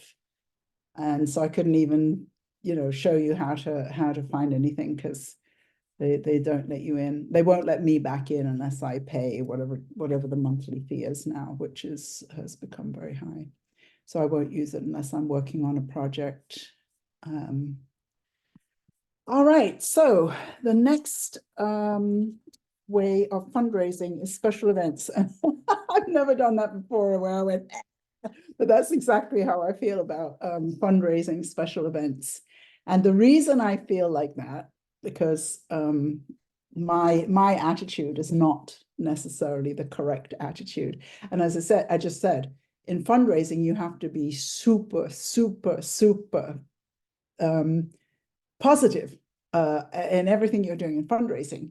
So special events are great for extroverts, and I am not one. I am not one. So if you're an extrovert and you like to have parties and things like that, then this is the fundraising method for you. Okay, how many extroverts do we have in the room? Robert, okay, good. Oh, Jamila. All right, yeah. That's, see, you even picked an extrovert documentary subject, Jamila. Yeah, Mark, another extrovert. Great. So my mentor, Murray Warshawski, wrote a book called House Parties. And to me, this is the Bible for what I think is a good special event. And what I think is a good special event has a few bottom lines to it. One is it doesn't cost you anything. I have a client, lovely person as my client, and I guess she has more money than most people. So she decided she wanted to put on this fundraising event, and she was going to charge a ticket fee. What was it? $50, I think it was. And I told her, okay, I said, first of all, I said, don't do it, right? Don't do it. She wanted to do it. She wanted to have a band, and she wanted to have a DJ, and she wanted to have food, and she wanted to have all these things that cost money, right? Do you hear how the expenses are going up and up and up? And she wanted to sell tickets at $50, but she didn't want to sell the tickets herself, because I don't want anyone to do an event like this. But if you have to do an event like this, as she did, then I would say you have to sell 50 tickets minimum. And at least the 50 tickets, which is still, what's 50 times 50? 5 5s are 25. Is that 250 or is it 2,500? I'm so bad at math. Is 50 times 50 2,500? Okay, 2,500. Thank you, Ariana. So at least $2,500 is something of a budget, but she was spending a lot more than that. Okay, she was spending a lot more than $2,500. So I said to her, you've got to sell tickets yourself. She said, no, I'm not going to do that. I'm hiring a publicist. And I was like, what? You're hiring a publicist and that's how you're going to sell tickets? I said, it's not going to work. She said, well, I'm doing it anyway. The publicist costs $2,000 a month. And my client was in South Carolina. Well, actually, she's left now. She's left South Carolina. Otherwise, I'd introduce you to her after I'm telling you all these stories about her. So she hired this publicist for about 3 months. And she was convinced that this was how they were going to sell tickets. And on the day of the event, they had the band, they had the food, they had the DJ, they had all these things, and 10 people showed up. And they were probably 10 people who hadn't bought tickets, if I think about it. But I know events. I may not like events, but part of the reason I don't like events is because I've become burned out on events.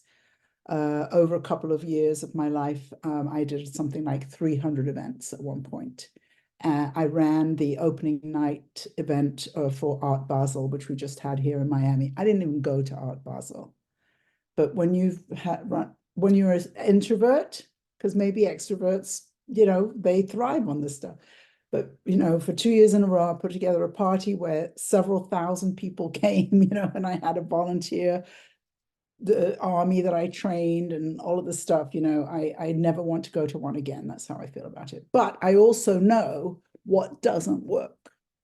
So if you're going to have an event where you sell tickets, then you have to be willing to sell the tickets yourself, because there's got to be a minimum number of people, and my number is 50. You've got to have 50 people there for it to feel like an event. 50 people is not that many, but it fills up a room, and definitely not be paying $6,000 for a publicist to sell tickets that she's not going to sell tickets, so it was all backwards. This is my idea of an event. So Murray Warshawski, I'm going to put his name in, WRSHSHSHAWSKI. He wrote a book called House Parties, and so he goes into more detail, but this is the basic frame of a house party. You find your wealthiest friend or somebody who has a nice home, and you ask them to do this party with you. And you ask them to invite their friends. So they have a guest list. Thank you, Ariana. They have a guest list.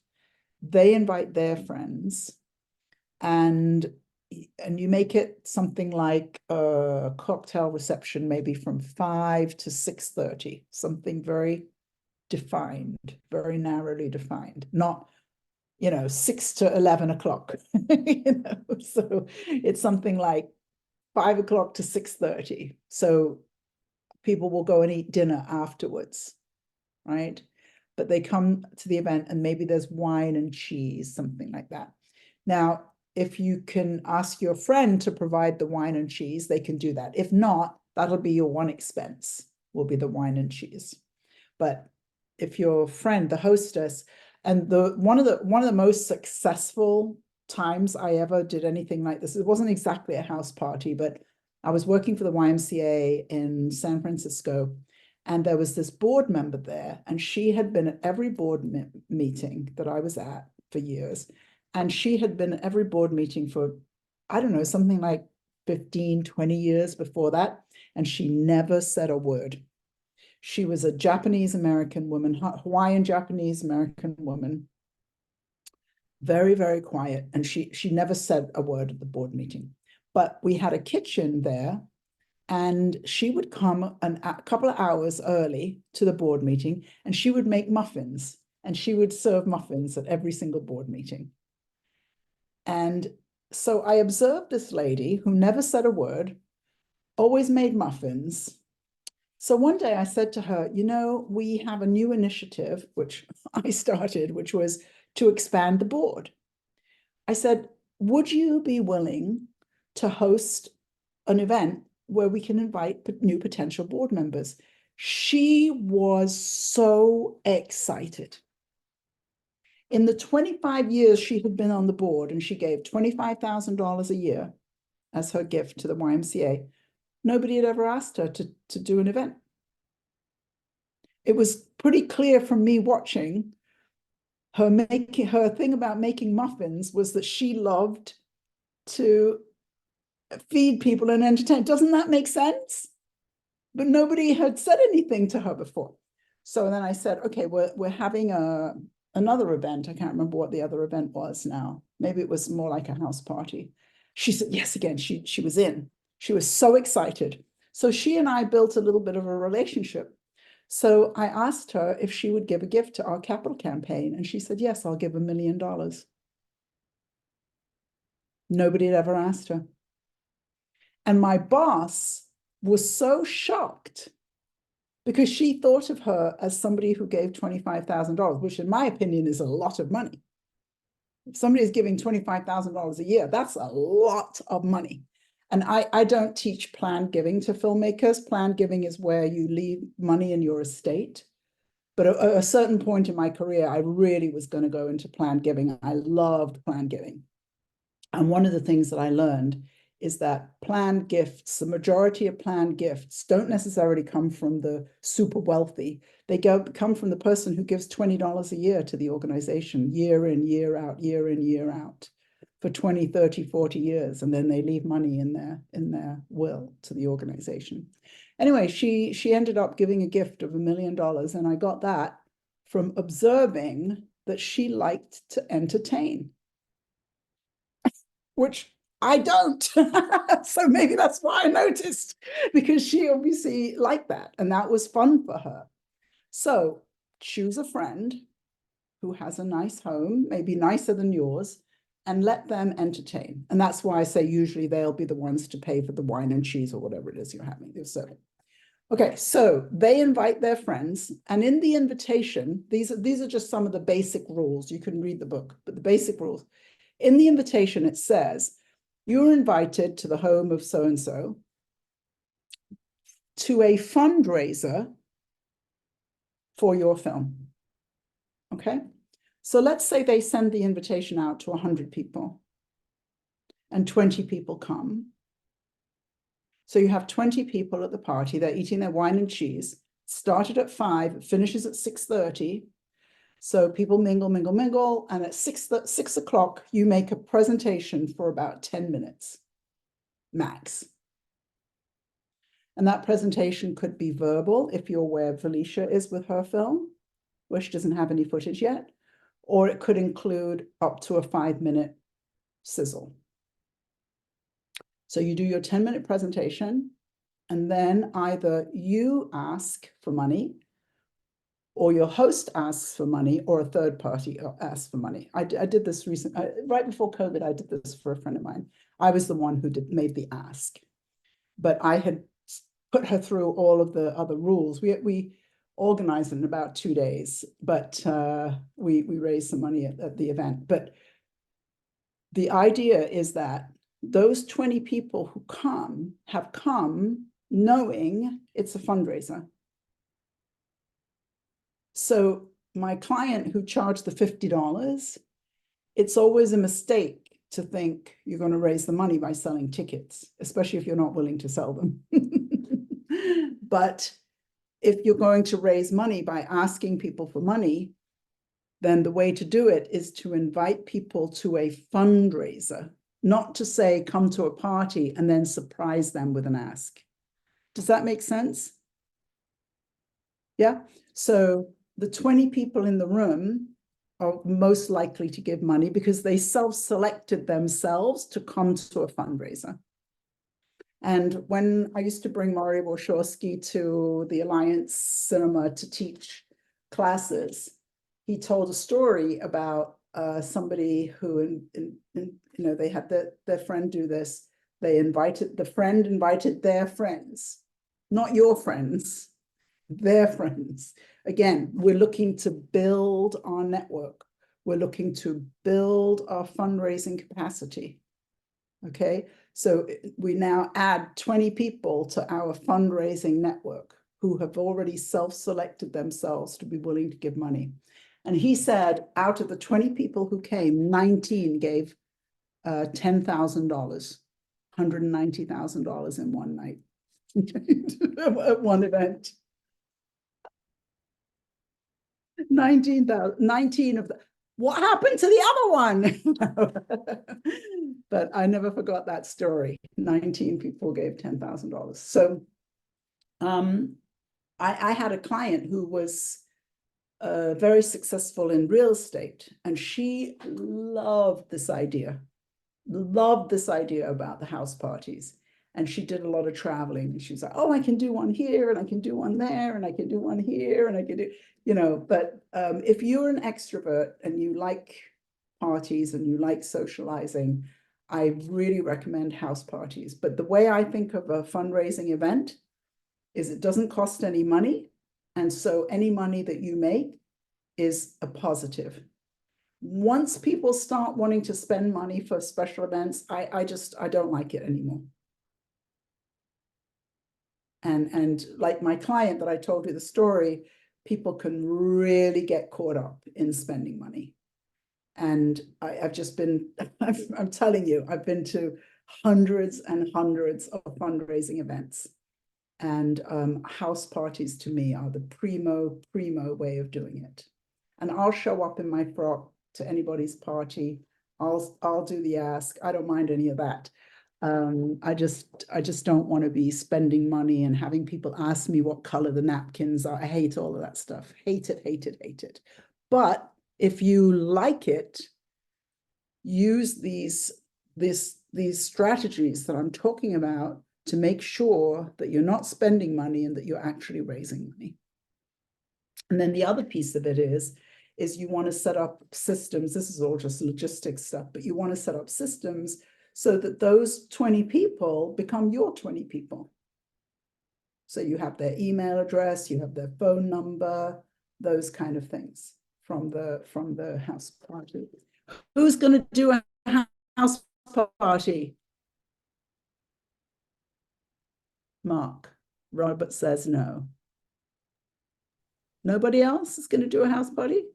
I've considered doing a house party. A friend had offered, but then You she, brought one up earlier. You brought it up earlier. You were going to do one. yeah. Yeah. I gotta admit, I made the mistake on another project. I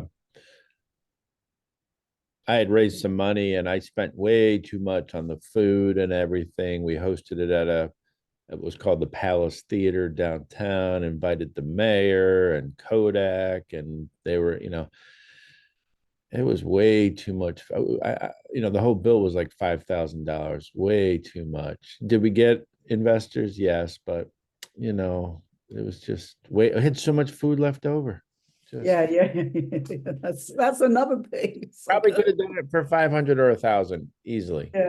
Yeah, That- exactly. Yeah. I mean, if you're going to spend money, okay, maybe $500, maybe. Mark. Well, our most successful house party, we had a donor who was a auctioneer, and I told him he wanted to know when we could do it, and I said, well, I can come to any day except this Saturday, whatever Saturday it was, and so naturally he set the event for that Saturday where I couldn't be there, and he said it didn't matter. It was our most successful. We got 3 checks for $25,000 and I wasn't even there. May that be a lesson to you all. So I just don't show, That's a great story. I wish I had put that in my book. That's such a good story. And I think you've told me that before, but I just got it this time. 3 people, you weren't there. That's awesome. I was, and I'm going like, what are you guys doing? I'm not going to be there. Who's going to pitch it? Well, they pitched it much better than I did, and it was to all of his wealthy friends. Right. Exactly. That's so fun. What an excellent story. So his thing was the filmmakers coming back on money. Don't embarrass me. Nice. All right. So does anybody have any questions about house parties?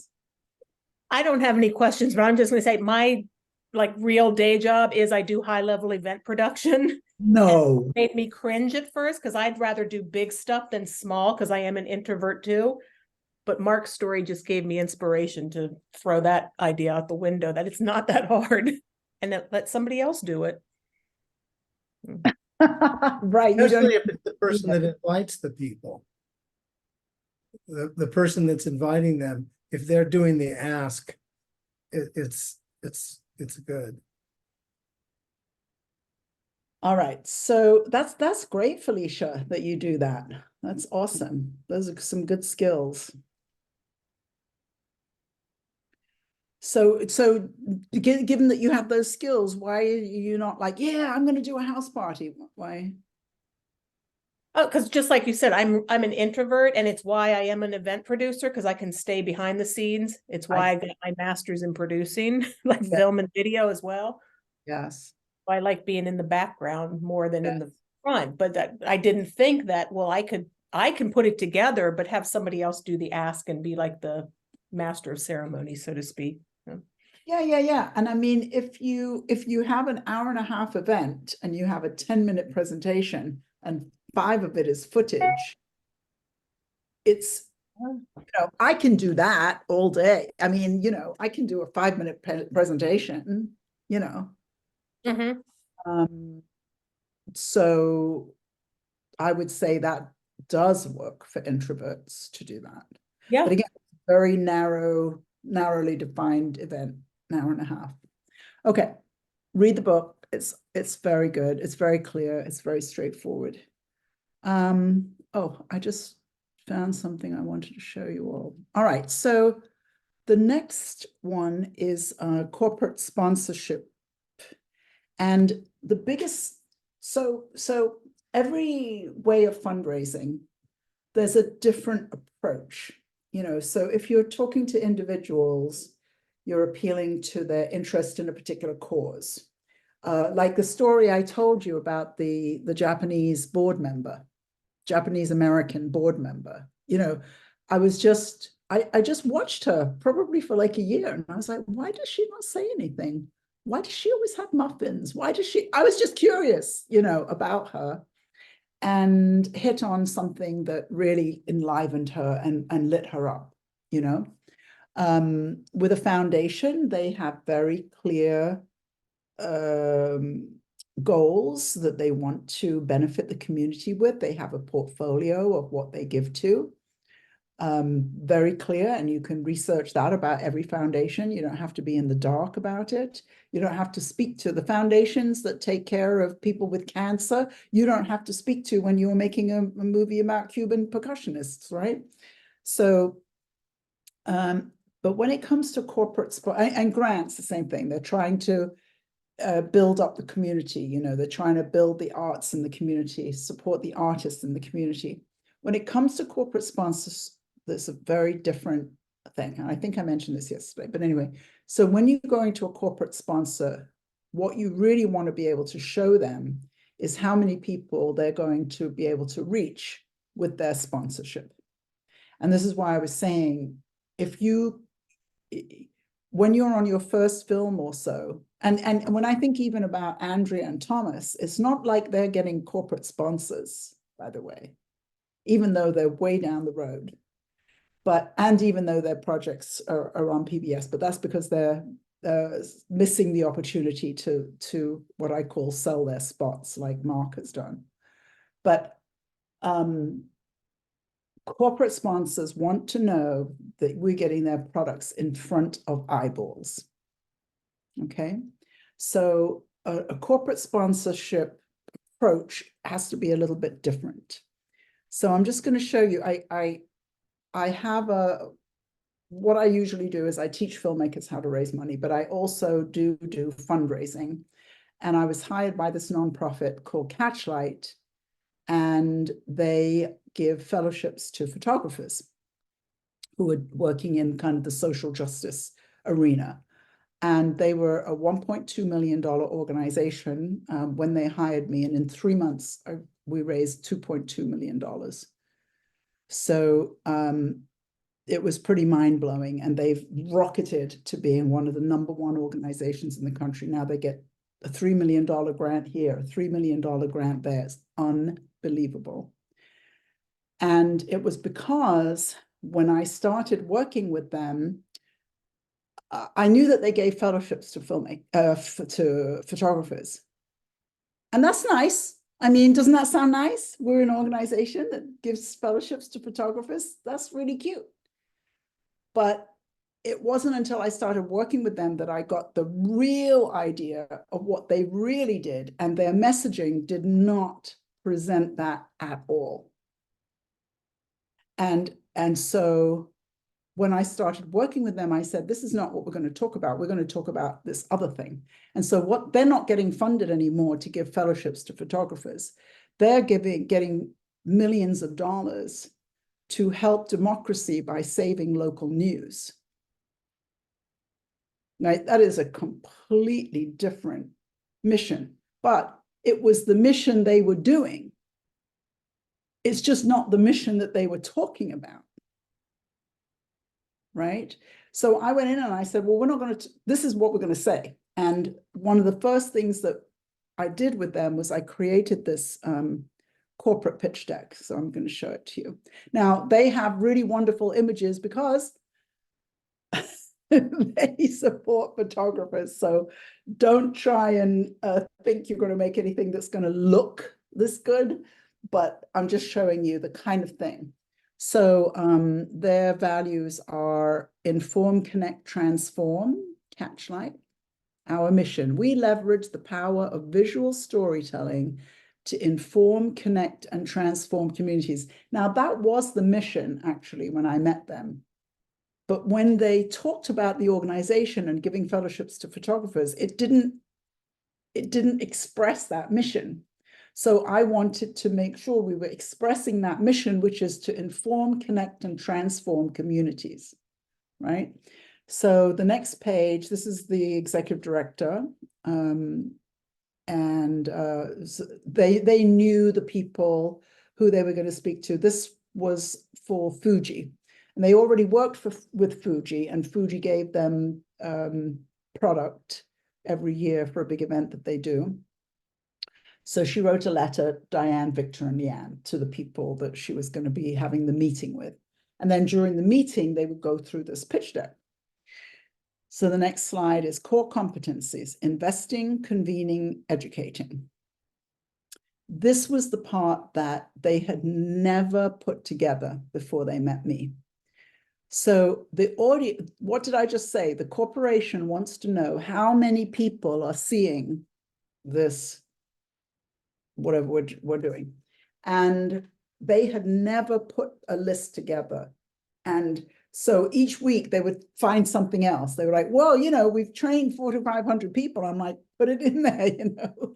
And they have a very, you can imagine with these beautiful photographs, they have a very, very, very big Instagram account and all of that stuff, you know, but they never were using it to sell themselves. And what corporations want to know is how many people are going to see. So they said, we believe in the power of visual storytelling to foster a nuanced and empathetic understanding of the world. Catchlight serves visual storytellers and visual storytelling aficionados. Oh, there's a typo. Through our many media partners, we reach local communities as efficiently as broad global audiences. Both are enriched by our mission. And these numbers are very impressive. And I don't remember what numbers they were using before, but it was nothing. It was something like, we have 2 events a year. I think that's how they said. That's how they sold themselves. That's how they marketed themselves. We have 2 events a year, something like that. So now we're going to go deeper into what how they get to all these numbers. So first they have a newsletter which has 5,000 photography fans. Who was talking about, Jamilo, you were talking about the drum, right? The drum. So imagine in this case, they've got 5,000 audience photographers. Would Fuji want to put themselves in front of 5,000 photographers, right?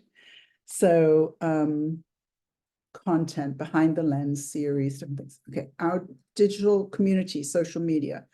This is their Instagram. This is their Facebook. They've got very successful social media accounts, and they never, ever had mentioned this before to anybody. They have an event called the Visual Storytelling Summit. You can even, here's a use of video. You can click on here and watch the summit from the year before. Catchlight event series, visual talks, workshops, remote portraiture, industry mixers, and networking events. And it's all very kind of inside baseball about photography. It's a very high-end kind of photography thing. Public art activations and exhibitions. Local exhibition spotlight, Second Hometown, about one of their exhibitions that they had. And they have an annual print sale. So then we summed up the major ones of their programs, the fellowships, the local initiative. This is the one that really caught my attention because they give a journalist a fellowship and then they help them get a job at a local newspaper or TV station. And I was like, you're doing what? You know, and they said it makes such a big difference if you have a local photographer who's providing images for a local TV station, because, you know, more and more and more local TV stations are getting their images and stories from a national feed. So they're doing national stories on local. So I was very taken with this, and I'm telling you, this is what has turned into a multi-million-dollar project for this organization. The summit and the event series. Fuji and Catchlight present. So this was what they were proposing that Fuji sponsored, a particular opportunity from Voices from Within, Voices from the Community. And then we wrote out if they took the presenting partner level, what they would get in benefits as that presenting partner. So a headline partner is in all online series events or local exhibitions, in the marketing and mentioning of Fuji events to our audience. ability to take over our channel with Fuji artists. So it's a very creative list. It was ideas that Catchfly had. Well, Fuji could do this with us. Fuji could do that with us.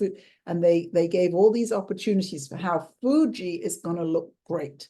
If there's one thing that I would want to teach you as a fundraiser, is how to stop talking about yourself and how to talk about the funder. Right? It's not what can Fuji do for me? It's what I can do for Fuji. That's the way to think about a funder, and particularly with a corporate sponsor. So this was sort of creative, and then they can get creative in the meeting and come up with other ideas, and then decide what ideas they're really going to work on and what that number is going to be. So a lot of times you'll see organizations put, presenting sponsor 50,000 in the fort, and there'll be a list, and it's like a dead list. But what really works is to have a creative conversation with the corporate sponsor. Well, we could do this and we could do that. With Mark, with his relationship with New Mexico PBS, we could present you at the event, and we could have you in person, and we could bring you up on stage, thank you, and we can have you in the website, and we can do this. And so it's about being creative. And then the last slide, as our partner, we will work together to build a stronger, thriving visual community. And as I said, this is now what's taken off for them about local journalism. So that is a corporate sponsorship deck. And as I said, a corporate sponsorship deck is always going to focus on how do we give the corporate sponsor the most visibility, because a corporate sponsor, like a Fuji, has a marketing budget, and it's going to be millions of dollars a year. And maybe they put ads in photography magazines, and maybe they put ads in Walmart. I mean, I'm making it up. I have no idea how they spend their money, but it's going to be in a certain traditional type of advertising, which is not so impactful. But if they partner with a nonprofit that supports photographers,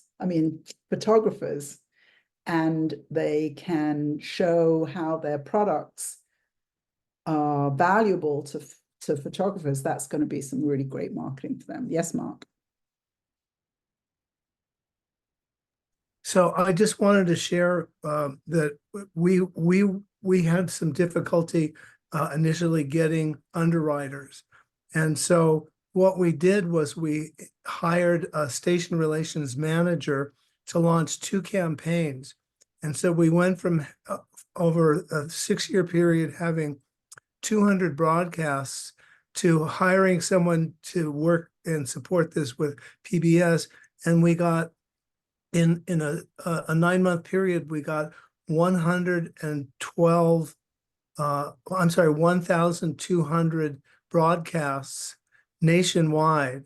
And that gives us a much better conversation with potential underwriters, because we can say our last film was viewed by 280 million potential viewers.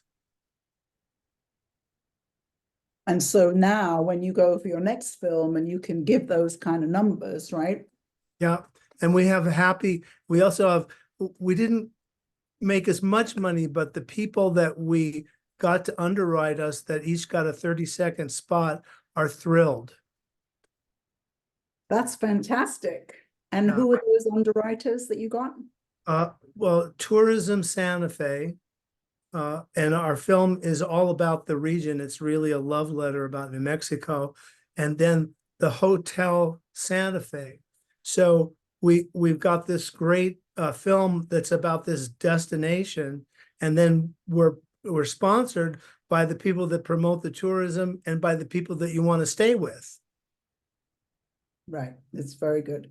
So when we're talking about underwriting, corporate sponsors and PBS go very much hand in hand, because the corporate sponsor is getting millions and millions of viewers, and I said this yesterday, but PBS is the most trusted government agency. And the people who watch PBS have discretionary income. So it's a very much a win-win. So if you make a documentary and it ends up being on, like Mark's first film started at New Mexico PBS level, and now it's at national level. But if you can get a film on PBS is not going to pay you. And a lot of times people think, oh, well, that's it then. You know, I'm not going to get any money, so I don't want it on PBS. But you can leverage the viewership of PBS to bring in a corporate sponsor. And for a first-time filmmaker, it's the most likely way that you'll bring in a corporate sponsor is that way. This is going to be on PBS. It's going to have millions of viewers. And corporations want to be in front of those viewers. Okay. The people that we worked with, they put out a relatively small amount of money that you would spend to get 280 million views. Yeah, that's right. That's right. And it's like, so, you know, would you like to spend 25 or 50 or $100,000 to get 1,500 broadcasts in major cities all around the country? Now we can offer that to people because we've got a track record, which we didn't have before. So it cost money to launch this campaign, but in the business, the street creds that I have now are just incredible. Yeah, and Mark took time to raise that money, that $65,000 that he needed to go from New Mexico to national, and was money well spent. Yeah. Money well raised. Okay, so the last way of raising money is sales and distribution. And so with documentary film, well, it's really the same with fiction film as with documentary film, but I think of distribution in three different parts. So what I call traditional distribution is when you get a film shown in the theater, on one of the streaming platforms, and that whole thing. I in my other classes, I'll go deep into distribution. I don't want to do that today, but that's what I call traditional distribution. So my client who's coming in today is raising $500,000 to make a film with the budget, with the different people who were in it. I could see it ending up on a Hulu or a Netflix or something like that. Usually, you know, at real lower budget films, they're not going to have the quality to end up on a Netflix or a Hulu, but with $500,000, yes. So anyway, that's what I call traditional distribution. And as I said, if you decide that you're going to go with PBS for your distribution, PBS is not going to give you any money. You know, so people would say, well, if you're going to make a film for $300,000, $400,000, $500,000, why would I go put it on PBS and not earn any money? But like the first time I met Mark, you know, and I said to him, well, have you sold your spots?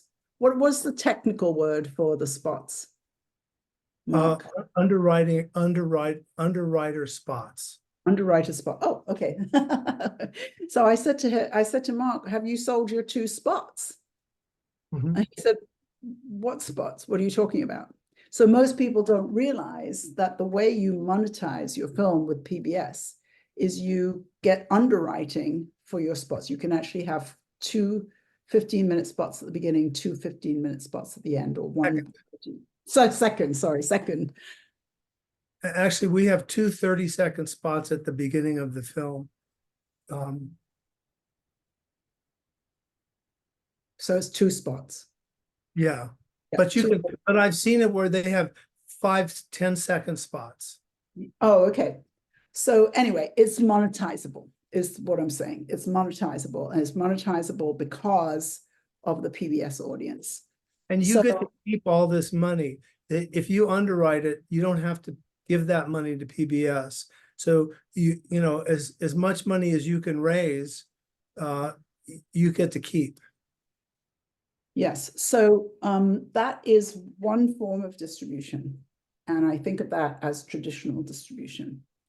There are also companies that specialize in what is in that world called educational distribution. And educational distribution includes getting your film into universities, libraries, and that kind of thing. And there are companies whose work it is as distributors to work in that educational environment.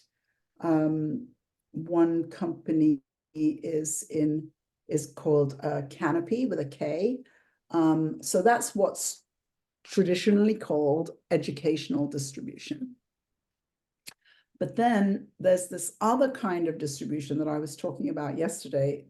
I call it educational distribution. But it's more to do with the filmmaker, or this is one way I think about it, the filmmaker taking the film out themselves and creating impact by taking the film out, or getting screenings for the film, getting paid to have screenings of the film, getting paid to go and do a Q&A with the screening, or getting paid to go and do another kind of appearance, or maybe a workshop or something like that. So if I pick Jamila, let's say, as my example. So Jamila's going to have her film finished, and she's going to have a website, and on the website, it's going to say the price, $300, $350, $400 for an institution to license her film to screen it. So maybe this is in music departments at universities. Maybe it's at music schools. Maybe it's at art museums, right? There's a number of different audiences that she might have for her film, okay? So now if that film is already available on Netflix for whatever I pay for my monthly subscription, do you think anybody is going to pay me $400 to screen the film? Yes. You think so, Mark? To screen it. To screen. If you show up and do a Q&A. I'm not talking about that yet. I'm just talking about a screening. So technically, if your film is on Netflix, they're not allowed to show it at a screening, a public screening. That's not legal, right? So technically, they have to pay to license. But I'm just bringing that up because I think that it's really good to think about a window where you finish the film and you start making income from the film before it goes to traditional distribution. That's really what I'm suggesting. So, there's sort of three levels. So one, the institution rents your film and they show it to their students or to their members or whatever. And $300-400. The next level would be they screen the film and they have you come and do a Q&A, or maybe it's on Zoom, and that's maybe $1,000 now. And then if there's travel or whatever, you know. And then another level might be you do a screening one day and a Q&A, and maybe the next day you have a workshop where you teach filmmaking, or a workshop where you have. I used to work for the Florida Dance Association, so I've been in a lot of dance workshops. So you might have some music, you might have some dance, something like that. So make it so it turns into the whole like weekend event. And maybe that's $3,000, $5,000. Okay. As you go along in your career, it'll be $10,000, $25,000. I told you my client is now negotiating $75,000 contracts in the first year of making her film. So this window that I call educational distribution is very important for you to be monetizing your film. And maybe after that, you put it in distribution. Like I have my client who made the Greenwood Avenue project, and now she's sort of ready to move on and do something else. So she just got distribution with Freestyle, but for a year she's been going around the country showing the film at museums and things like that. So for sales and distribution, what I always want to show people is that there's this window where you can be monetizing your film. And again, there's a continuum, you know, if you're at the extreme introvert end, maybe you don't want to do that. But if you're at the extrovert end, that sounds like the most fun, you know? So just decide how much of that you want to do and, you know, create your schedule accordingly. So that's the last thing that I wanted to say about sales and distribution. So we're coming to the end of our time together. Does anybody have any questions?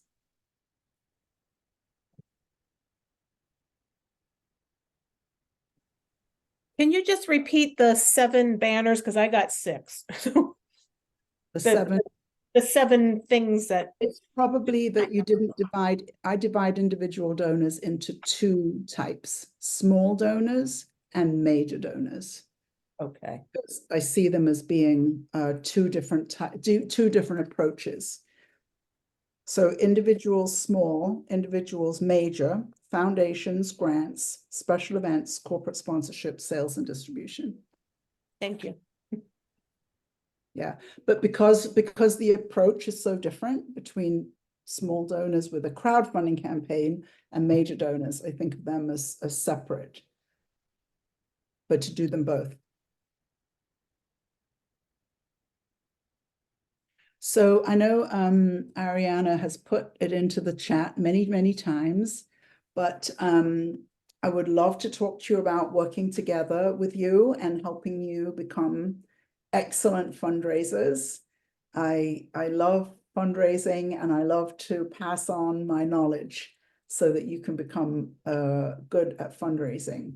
Because, you know, most of you have one project, but like Connor has a whole ton of projects. Mike has a bunch of projects. So, you know, raising money for film is just never ending. You know, if you want to be a filmmaker who makes your own stories, you're going to have to raise money, you know, and you get better at it over time. You expand your network over time. You expand your fundraising capacity over time. And which is just as well, because if you want to keep making movies, then that's what you need to do. And when I work with my clients, we work on both the written side of things and the verbal side of things.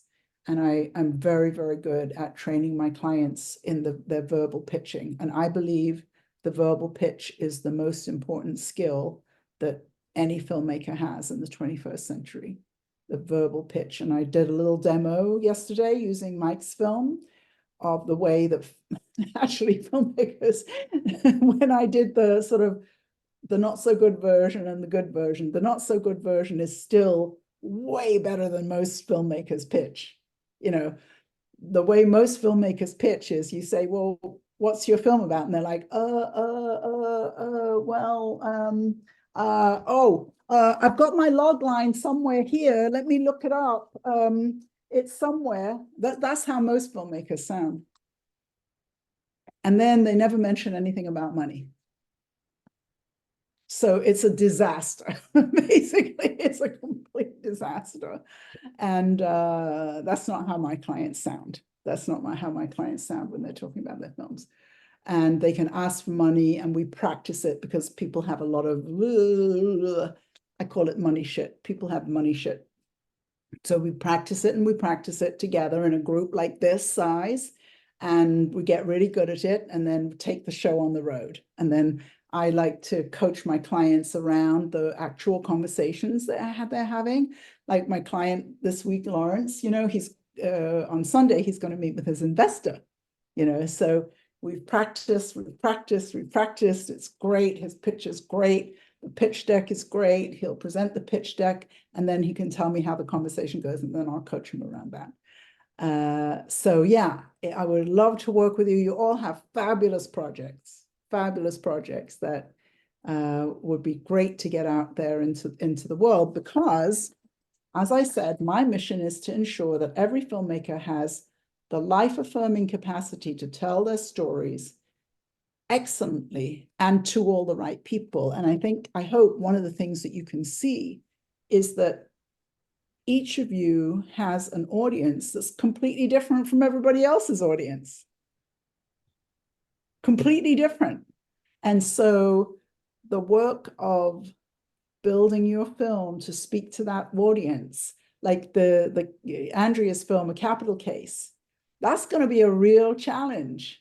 You know, the whole film is about, you know, this left-wing person and these right-wing people and how they are able to get together and communicate and see eye to eye.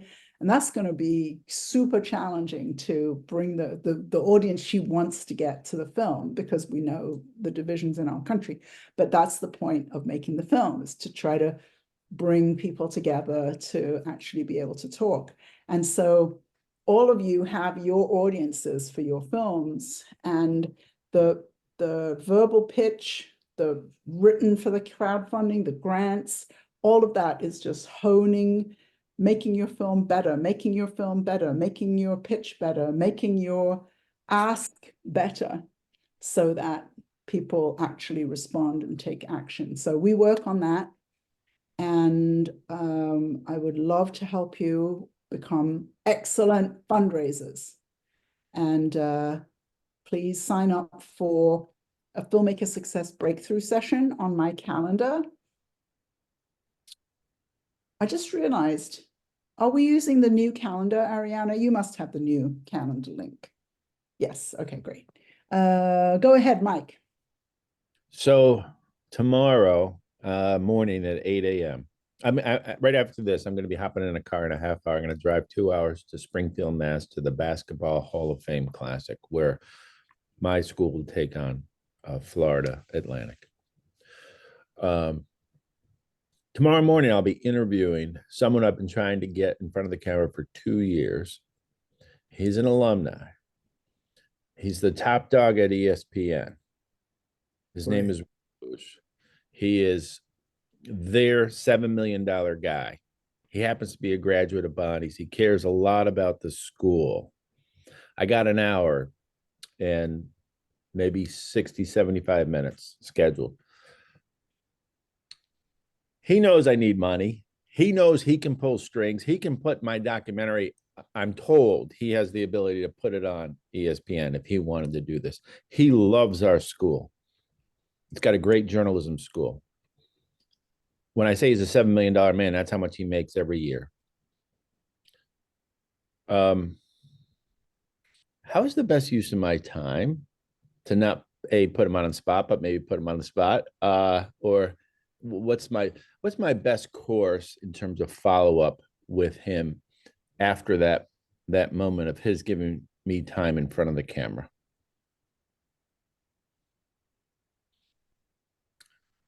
I have a few clients who have raised money and lost money for their investors before they met me. And I've asked them, will they still speak? I usually start by saying, now that you lost money for these people, are they going to come and break your legs? Each one of them has said no. I said, oh, okay, good. Well, will they still speak to you? And they said, maybe. And I said, okay, this is the sentence I want you to say. I am going to work with a business coach who is going to make sure that this film makes money, that this film gets finished and makes money. And I told them to just say that and then leave it, you know. And each time anybody has used that line, they've had those investors come back in and invest in the next film. But I have a feeling, well, I don't think you're ready for a real pitch. But if you can say to him, I'll get back to you in a couple of weeks. I want to put together some materials to send you about the film. And like, something. Not push it. Not like it's a great moment, but let it just be a great moment. I know that he loves what I'm doing. I mean, Yes. He's chosen to come on camera. I've tried to get him for 2 Yeah. years. That's fantastic. What amazing timing, you know? Oh, yeah. Oh, yeah. Yeah, but so I'm you know, going to the business coach to ensure this film gets finished and makes money and makes everybody look good. Like, well, are you? more about the things that you know about the school and the program, and that, you know, I'm going to make sure that this project is right. So I'm hiring somebody who is going to help me do that, because right now you don't know exactly, you know, you don't know how to do that, but that's okay, because we're going to get there. But tomorrow you don't have it yet, right? Right. Whereas my client who's coming tomorrow, who's worked with me for 3 months, he can do it, right? He's ready, he's practiced, and he's the one I told you never made a film before, doesn't know anything, but now he's practiced at that pitch, and he knows exactly what he's going to be saying to that investor, and being able to talk about distribution and talk about the money and talk about what this is for and that's for, and da, da, da. When it's going to be finished by, where it's going, all of that stuff. That's You great. know, yeah. Well, okay. So if he asks, how much do you need? That PBS answer is not exactly what he wants to hear, because he works at ESPN. How much do you need? I don't think you should be talking about that tomorrow, though. Okay. That's what I'm saying. Okay. My recommendation is to really understand you're not ready and go with that. So buy some time. That's what I'm saying. Buy some time. Buy a couple of weeks.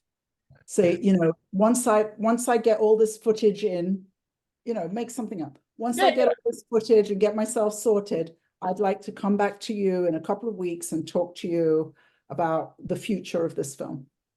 That sounds good. It's true. He'll be interview number 58. Yes. I have to sort it out. Yes.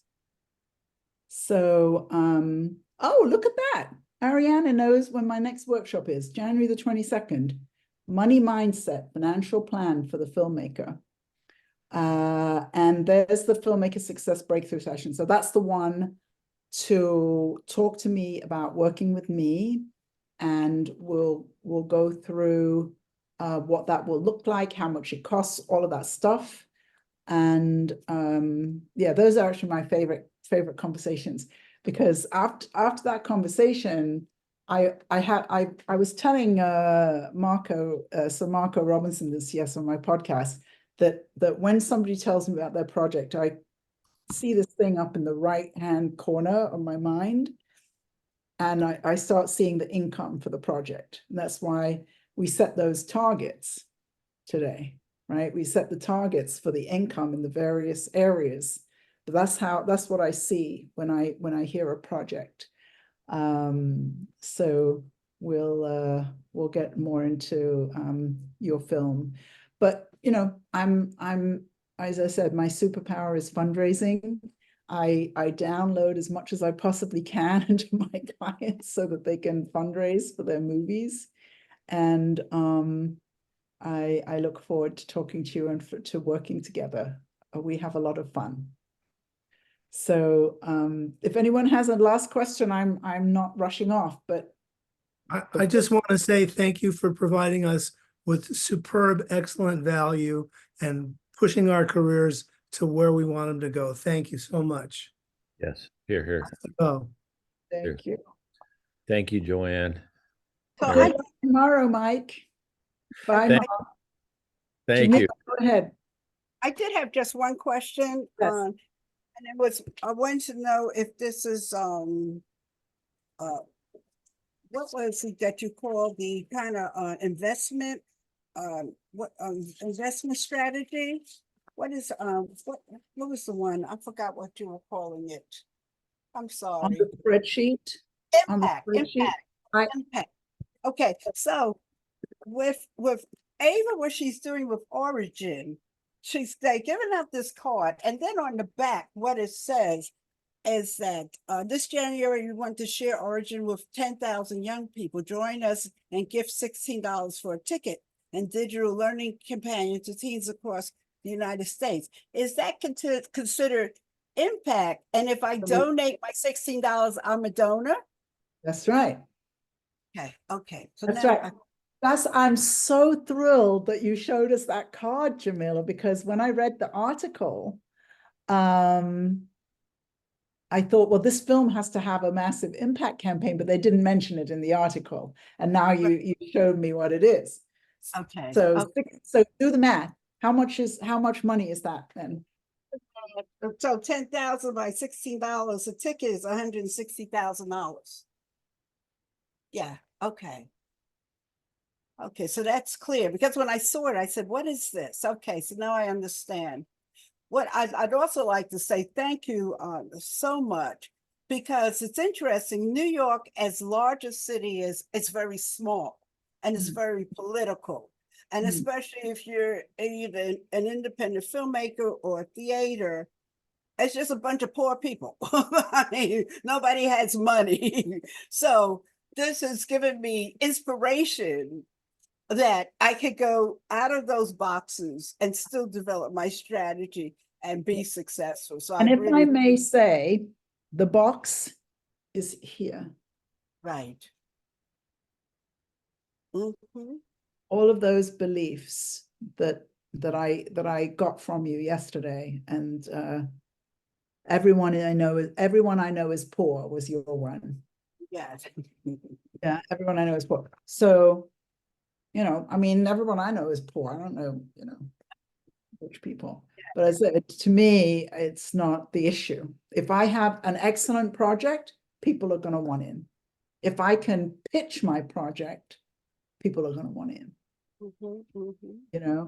And so I use my film to open doors and expand who I know.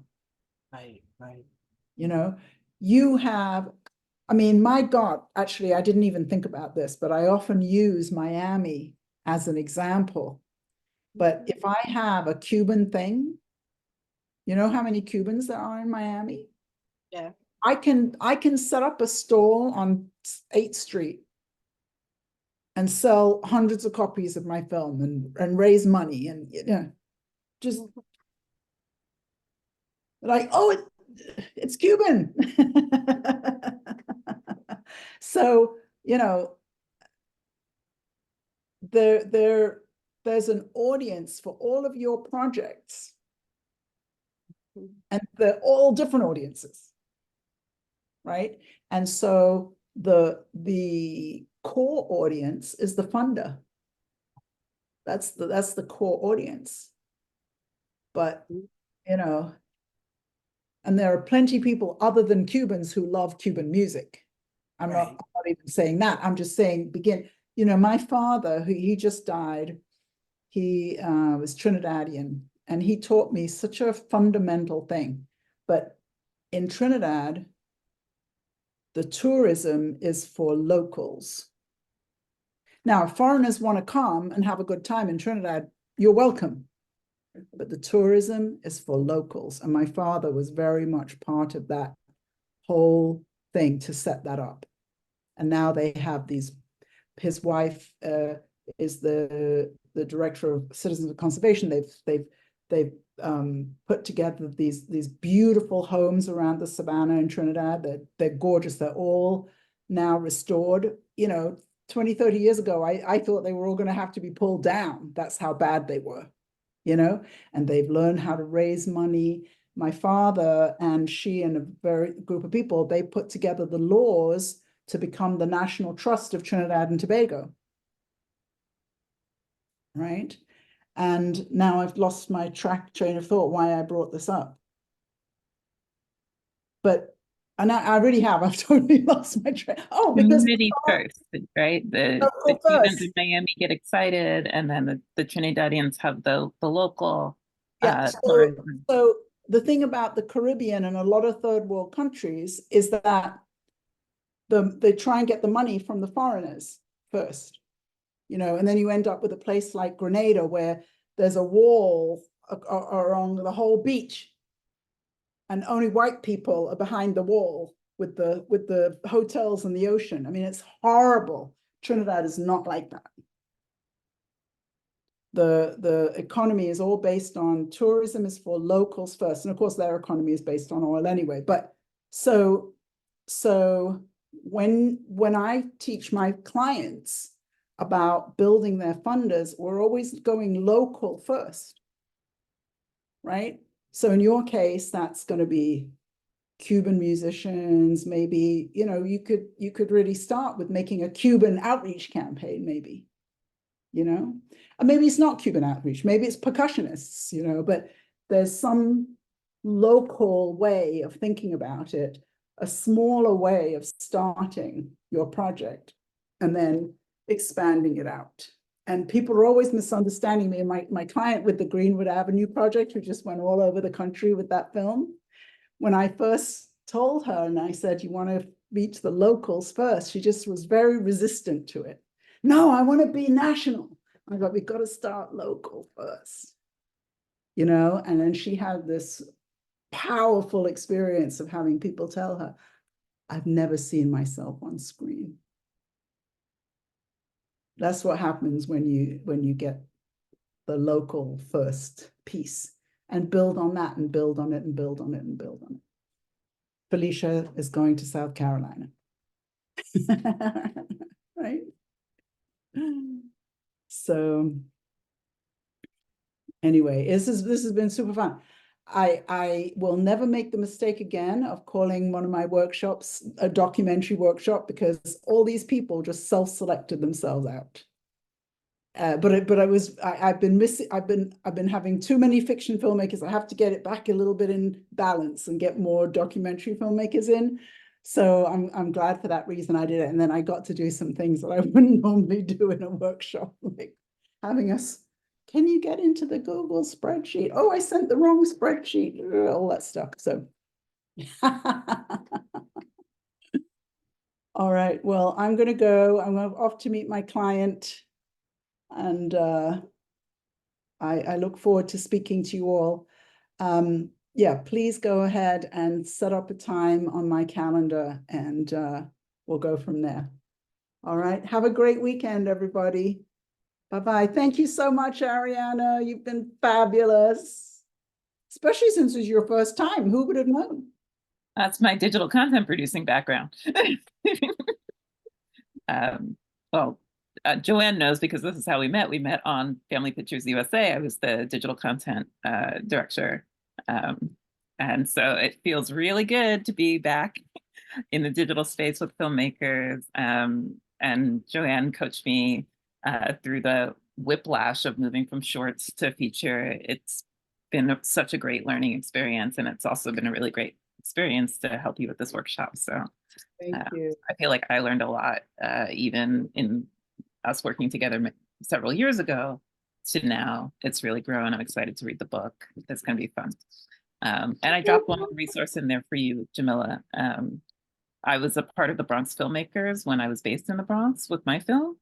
And it was a great peer group. So Bronx Council on the Arts, Bronx Filmmakers, there's a really good core of like committed filmmakers who are not, you know, necessarily like caught up in the you know, headspin of everything, but really a confidential peer group. They meet online about once a month, and they just talk and bounce ideas. So the Bronx is full of filmmaking resources that would be very excited about Afro-Latinx, Cuban, multilingual, transcontinental stuff. So I hope that your graduate program is a great peer group, but also just know community is there for you. We out here. My best friends is a Brooklyn filmmaker. Well, he's based in Brooklyn. I suppose he's not a Brooklyn filmmaker. And we had a meeting right before this, and they are bringing me in as the fundraising expert to build a school in New Jersey, actually, to train people in below the line skills to work in, get union jobs and that kind of thing. Yeah, so I've been in Brooklyn this morning, and now I've been in the Bronx. It's great.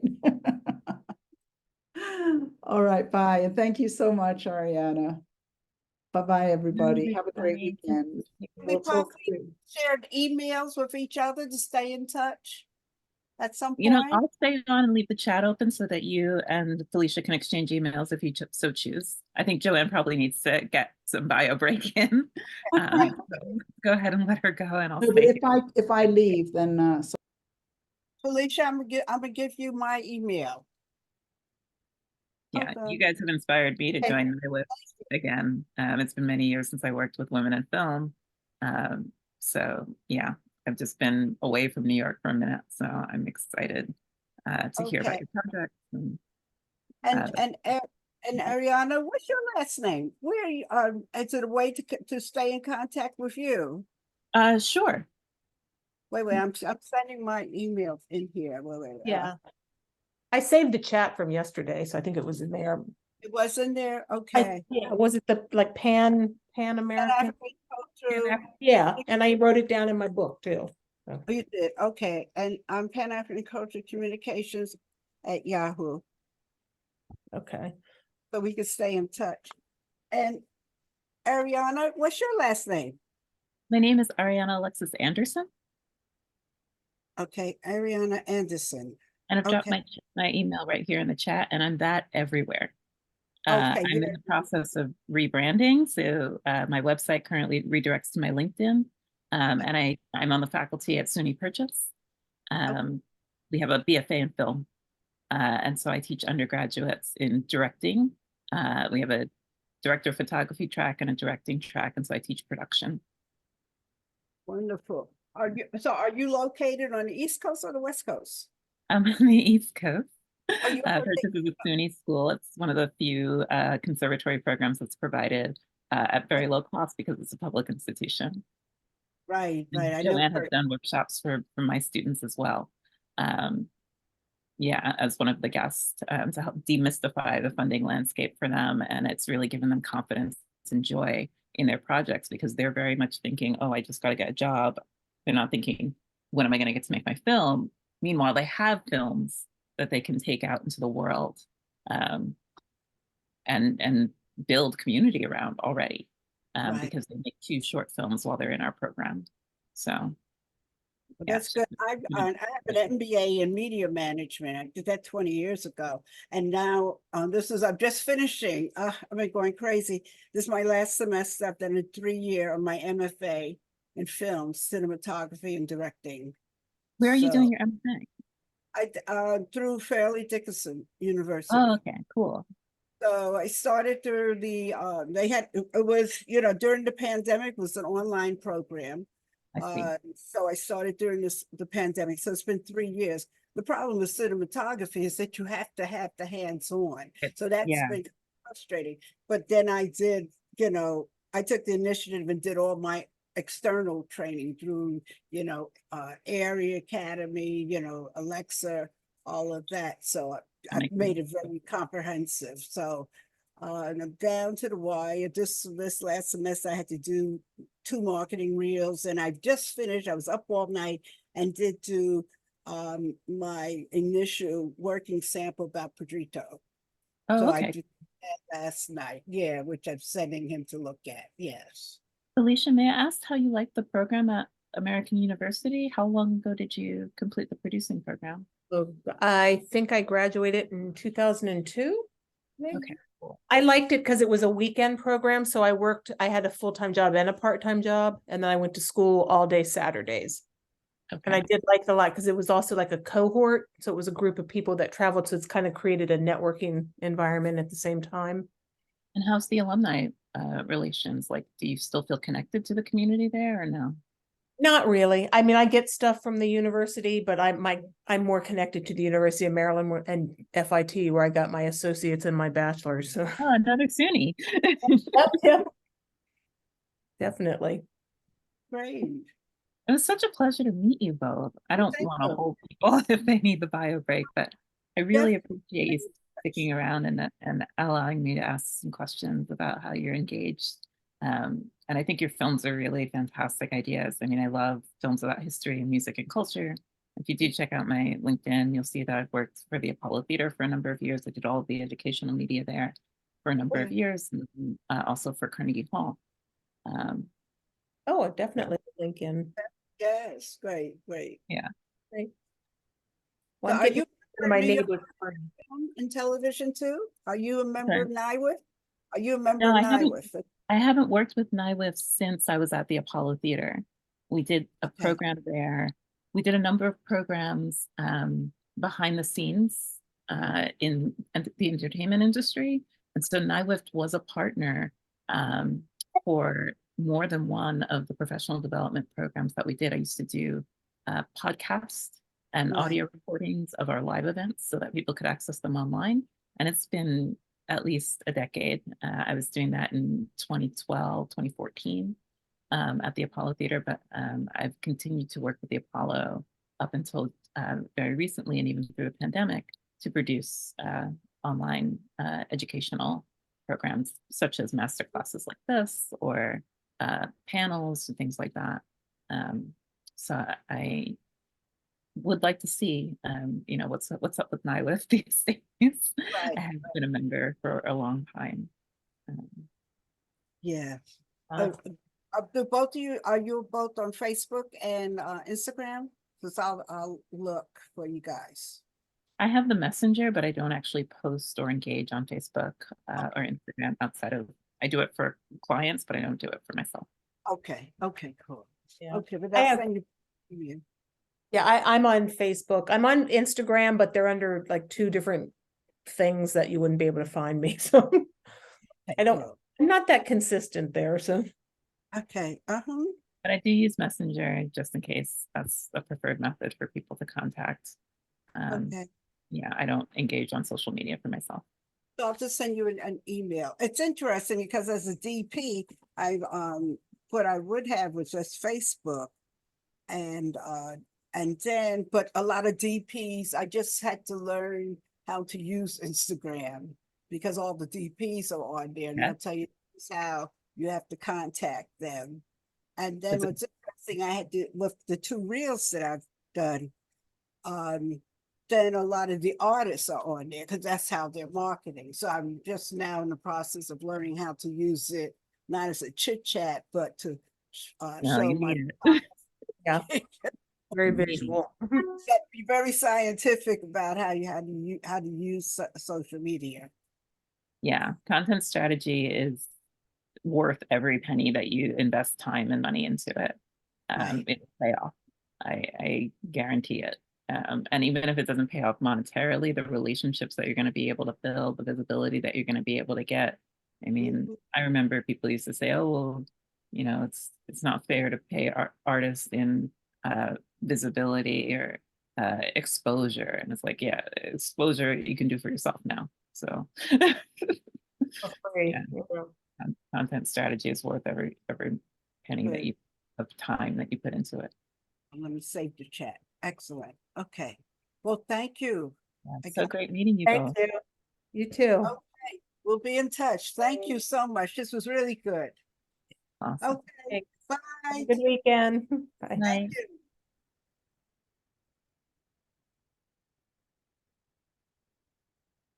Thank you.